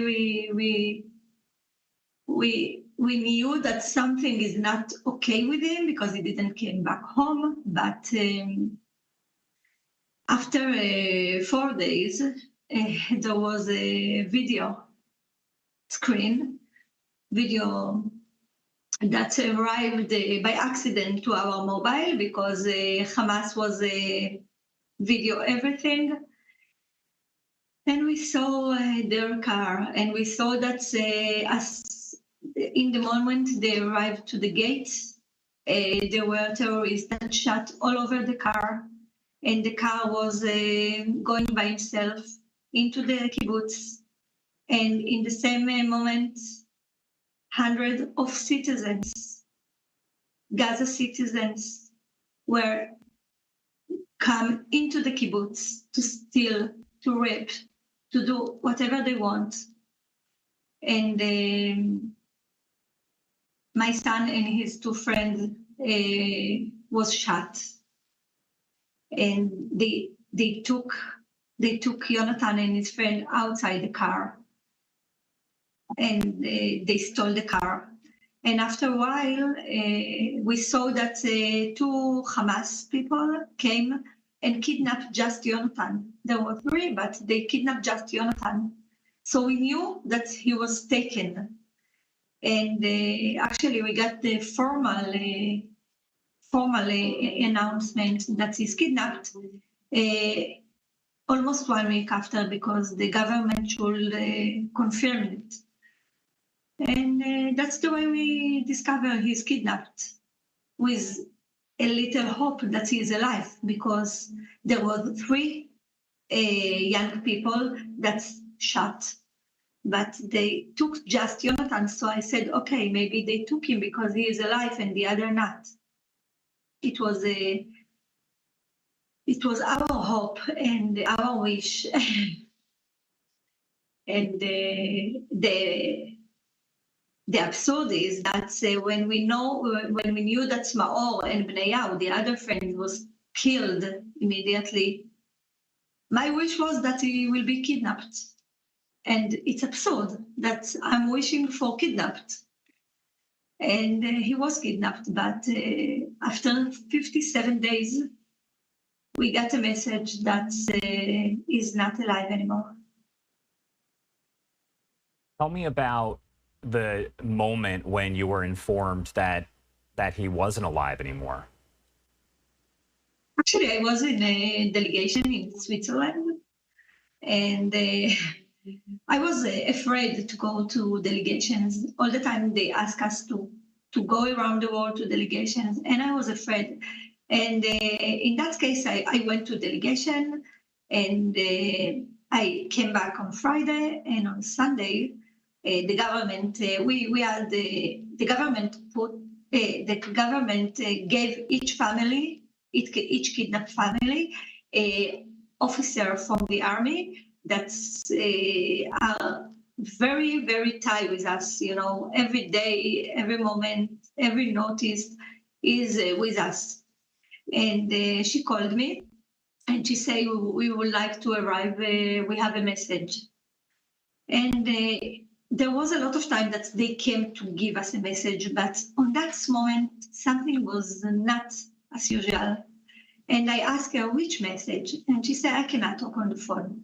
And it was 4 p.m., and she said she will arrive in 6 p.m., and it was the most 2 hours awful in my life. I was afraid, and I was scared, and I could not sit, and I was going back and shaking, and I was in the balcony. I have a balcony, and I go downstairs. I look downstairs, and I waited for her. And then I saw 2 ladies going out from a car, and I said, oh, this is not good. And after I saw a police officer, and I said, oh my God. And at the moment I say the rabbi came with the officer, I understood. I knew that they are coming to tell me the worst message you can ever get. I was shut in before they come. I was screaming. I think all the neighborhood heard my scream. I'm so sorry for what you and your family are going through. My last question here before I let you go. Jonathan's body is still being held there in Gaza. How important is it for you to have him home? The information about Jonathan murder, that is not alive, was through video screen. And I didn't saw him. I didn't, he was missing, then he was kidnapped. Then they told me he murdered, and everything is virtual. I didn't saw him. I didn't got him. I didn't say goodbye. I even could not brave, because I'm in huge fight to bring them all back, the people who are alive and the people who is not alive. And you know what? There's a lot of surprise, and we don't know how they think anymore. We don't know what is in their mind. But there was 2 cases that people got message that their dearest died and they came back alive. So I should be realistic, and I should believe if someone told me. But I want to see it. I want to get him back. And I think he deserves it, and I deserve it. It's the minimum. This is my son. He go outside from my body. I want to keep him for the last time. I want to hug him. I want to say goodbye as a normal human. Ayelet Samarano, thank you so much for taking the time to join us and to share, again, your story, your son's story, your family's story, and the story that a lot of families are dealing with right now. Thank you again for being here. Our thoughts, our prayers are with you and your family right now. Thank you very much. I appreciate it. All right, everybody, let's head to a quick 2-minute commercial break. We'll be right back with more live, raw, and unfiltered coverage coming up in just 2 short minutes.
Welcome back here on Live Now from Fox. You are taking a live look in D.C. that is just outside of the Supreme Court building, where we have seen several folks that have gathered both for and against Trump. Now, I want to go over the details of what is expected to happen here in just about 20 minutes or so. The Supreme Court is going to hear former President Trump's appeal to remain on the 2024 ballot. The court is weighing arguments over whether Trump is disqualified from reclaiming the White House because of his efforts to undo his loss in the 2020 election, which ended with his supporters storming the U.S. Capitol on January 6th. The case will be the first time that the justices will consider a constitutional provision that was adopted after the Civil War to prevent former office holders who, quote, engaged in insurrection from holding office again. The Colorado Supreme Court ruled that Trump incited a riot in the nation's capital and is not eligible to be president again. As a result, he should not be on the ballot for the state's primary, which is coming up here in less than a month. Now, this was the first time that Section 3 of the 14th Amendment was applied to a presidential candidate. Trump's lawyers argue that the amendment cannot be used to keep Trump off the ballot, as they contend that what happened on January 6th was not an insurrection, and Trump did not take part anyway. His attorneys also saying the wording of the amendment excludes the presidency and candidates running for president. They also argue that Congress would have to pass legislation to reinvigorate Section 3 of the 14th Amendment. Again, what you are looking at is some of the protesters that are gathered outside of the Supreme Court building here, just minutes away from all of this getting underway. This is just another view that we do have. I do want to pop up the audio to see exactly what we can hear. Media, anyone down and stuff. All right, so essentially it's just the photographers who are out there that are kind of talking. You're not really hearing much in the way of any chants or anything of that nature. Want to take you back to the other view we have so we can pop up the audio there and see if it is a similar situation. I can't go in person, so I'll just mail it in. All right, yeah, just some of the background noise there. So what I do want to take you to while we're waiting is some of the comments that were made by lawmakers supporting Trump. They spoke just a little bit earlier, very brief comments, but explained why they feel that Trump will win this hearing. He will emerge victorious here. So let's listen in as we had those comments a bit earlier. All right. I think it's better for you, no, it's not. Thank God, give us a second.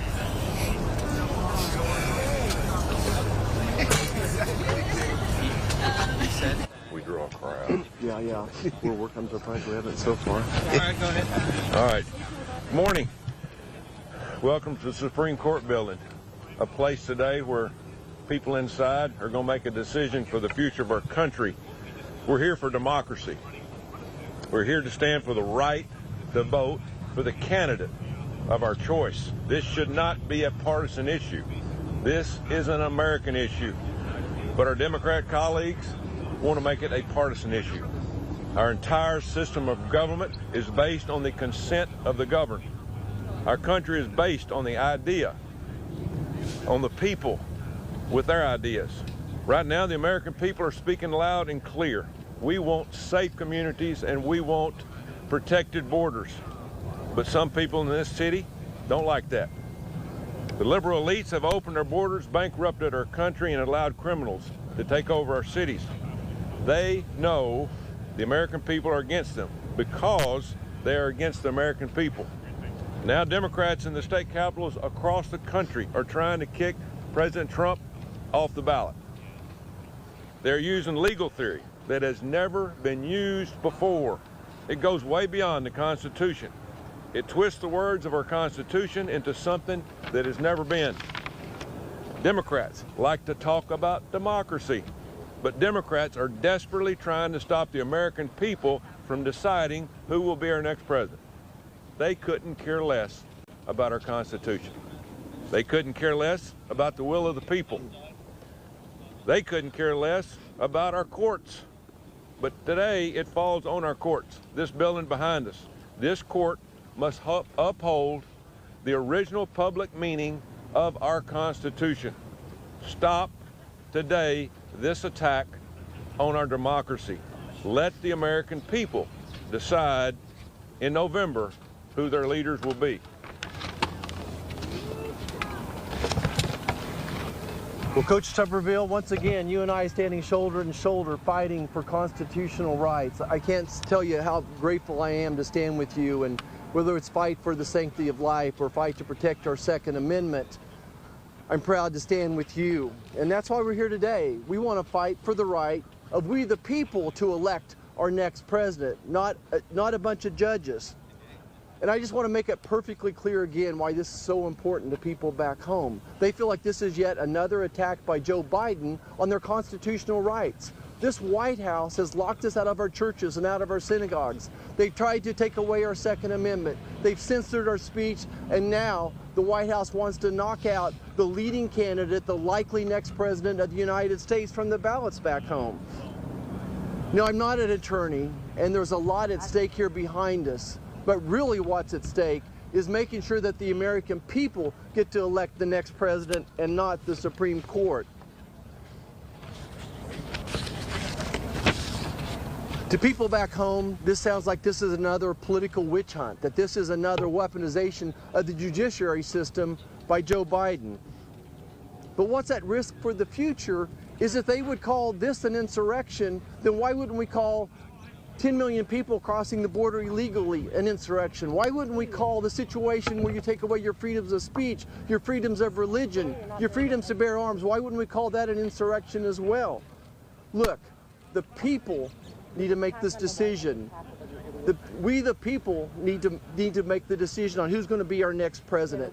And what we know is going to happen here is this is going to embolden the American people even more, that they're going to get out and vote. you know what doesn't kill you makes you stronger. This is going to make President Trump even stronger. This is going to motivate people to get out and vote for him. His poll numbers are going to go up tomorrow. Thank you so much. Thank y'all. God. Yes. Okay. Good. Well, good morning. Thank you all, first of all, for being out here. And it is so important that we stand with President Trump. We filed an amicus brief in this case. We fully believe that it is up to the American people to choose their president. It is not up to the state courts. This is something that has been going on. They have fought President Trump every step of the way, and now they're continuing their push to try to keep him off the ballot. It's important that the Supreme Court hear this case. It is important that the American people retain the right to choose their president. I find it so interesting when the Democrats say that they're defending democracy. What they're doing is trying to scoop up power for themselves. Thank you all. And that right there was Tennessee Senator Marsha Blackburn. We also heard from other lawmakers as well. And what you're looking at is a live view outside of the Supreme Court building, as in just about 10 minutes now, the Supreme Court will hear former President Trump's appeal to remain on the 2024 ballot. I want to break all of this down while we are waiting for this to get underway. So let's bring in David Schultz, a Hamline University professor, an expert on government election law, economics, and politics, also a professor of law at the University of Minnesota, joining us now live. Thank you so much for helping to break all this down. This is obviously a very complicated subject with a lot of different factors in it. So thank you so much for being here with us. My pleasure. Thank you for having me, and thank you for the audience. Of course. Well, first off, again, very complicated, a lot to this. So can you kind of break down for me how this started, where it's going, all of the basics of this case that we are going to hear more about in about 10 minutes? Sure. It all really starts with an article that a couple of law review professors wrote that argued that this thing called the insurrection clause of the 14th Amendment still has a life today. And what I mean by that is that the insurrection clause was put in the Constitution to deal with the problems after the Civil War about former Confederates who now wanted to take office again in the United States. And what they argued, these law professors, is that the insurrection clause is alive. It applies to Donald Trump, and therefore he should be taken off the ballot because he engaged in insurrection. A variety of groups then across the country in a whole bunch of states use this legal theory to try to take Trump off the ballot. And in most of the states that it's been raised, it's failed.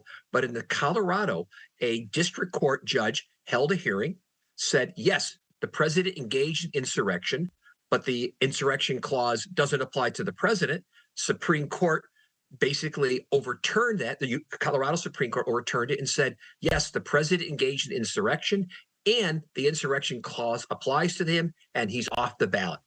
Donald Trump has now appealed this to the U.S. Supreme Court, and he's asking a very simple question. The question is, may the Colorado Supreme Court use the insurrection clause of the 14th Amendment to keep him off the 2024 presidential ballot? That's the legal issue that's being brought before the Supreme Court today. Any indication which way this could go? Obviously, I know if you talk to one legal expert, they can say one thing. Another legal expert can have a reason on why it'll go this way. What are your thoughts overall on which way this is going to go? I think it's far more likely than not that Donald Trump wins the argument. He wins it for a variety of reasons, but I'm going to argue and say he doesn't win on the merits. And what I mean on the merits, the Supreme Court does not want to hear this case. I think the court has learned the lesson from 24 years ago in Bush v. Gore. Let the people decide. This is not the job for the courts. So the court's not going to get into a discussion of did he engage in insurrection or not. What I think is most likely is what the court is going to say, and Donald Trump is asking for this, is the court's going to say that the 14th Amendment, this insurrection clause, is not what we call self-executing or self-enforcing, that instead Congress has to pass some legislation before this clause actually can take effect. And I think the court will go that direction.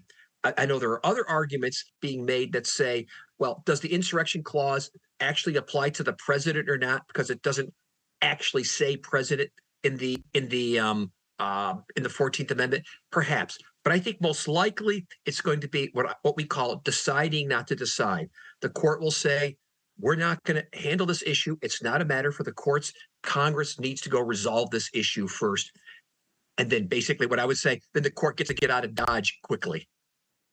And I guess the question, what sort of implications could this have? Because we're not just talking about one case here and that's it. Correct. This could have implications for the future, for elections to come. So kind of break that down for me. What could be the future that this ruling does make for any other presidential elections? Sure. So let's just say, for the sake of argument, that the Supreme Court were to uphold Colorado. I don't think they will, but let's say they were. Colorado takes him off the ballot. I suspect we're going to see other states take Donald Trump off the ballot.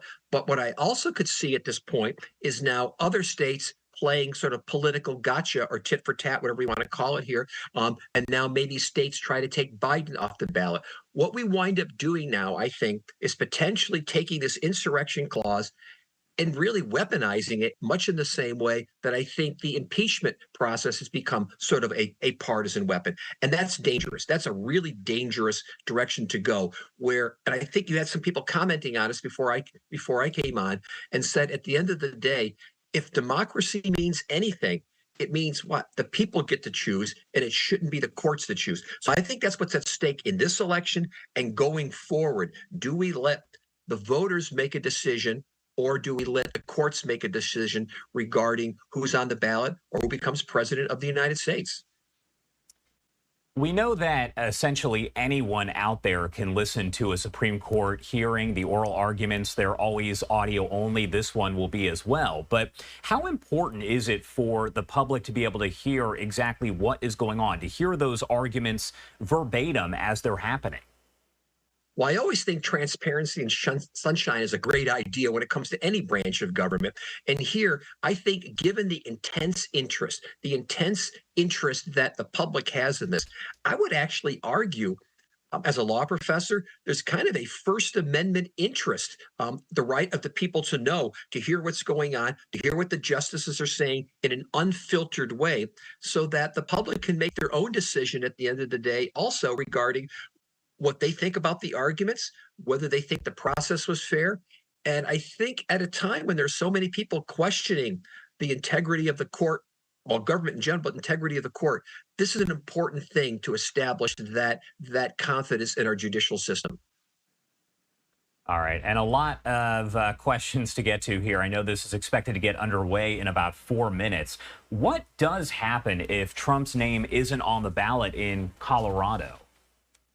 Well, if his name is not on the ballot in Colorado, first off, this is probably a state that Donald Trump was probably not going to win, on that score. But what I do think is going to happen is that we're going to see many other suits brought elsewhere. For example, I'm in Minnesota. The Minnesota Supreme Court dismissed the case and said, we're not going to address this issue. Michigan did that, California, several other states. I think all those suits get brought back again. And again, what you'll see is efforts across the country to try to remove Donald Trump in lots of places. And then again, as I'm saying, you're also going to see, I think, efforts to try to figure out ways from the other side to try to remove Joe Biden. So I think it just starts a political war in advance of the election, where it could very well be, by the time we get to the election, assuming it's Biden versus Trump, who are the final nominees, of course, it could very well be. Who knows how many different states have taken Biden or Trump off the ballot? And then what's the November election about? It may not be about very much of anything. The last case that did exist that was this big for the Supreme Court when it comes to the election, you kind of touched on it already, but that would be Bush-Gore back in 2000, correct? Absolutely correct. And that was all about recounts in the disputed election in the 2000 election in the state of Florida. And the Supreme Court was heavily criticized in its decision, even though I think fundamentally the court was correct in arguing that you can't have different counties across the state using different standards for judging ballots. Where the court was criticized is when the court said, well, listen, we don't think there's any more time to be able to do a recount, ordered the recounts halted, and effectively gave the election to George Bush.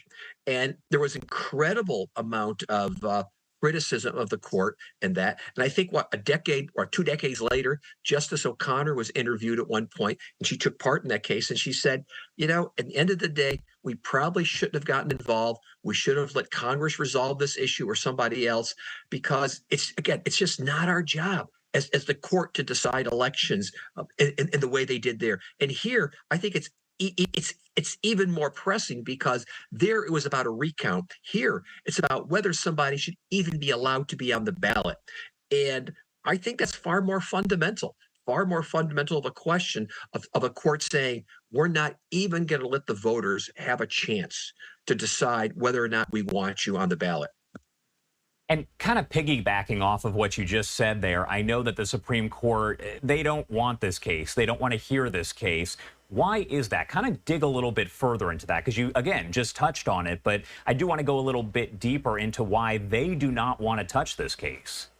Well, a little bit, again, is that legacy of Bush v. Gore in terms of the criticism. But I think there's also a concern here that they are becoming increasingly viewed by some as a partisan political institution. Many people start to describe the court now, or the justices, as politicians with robes. And I think are sensitive about that. And Justice Roberts, in all the statements he's made, since he's been on the bench, I think he's chafing at this point. He really does not want to be involved in this, because he does not want to make it look like, again, the court is doing another Bush v. Gore. So they're going to try, again, as I say, they're going to try to find what I call a way to decide without deciding.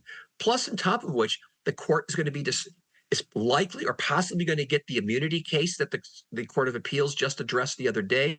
There may be other cases involving the January 6th demonstrators, some questions about the law there.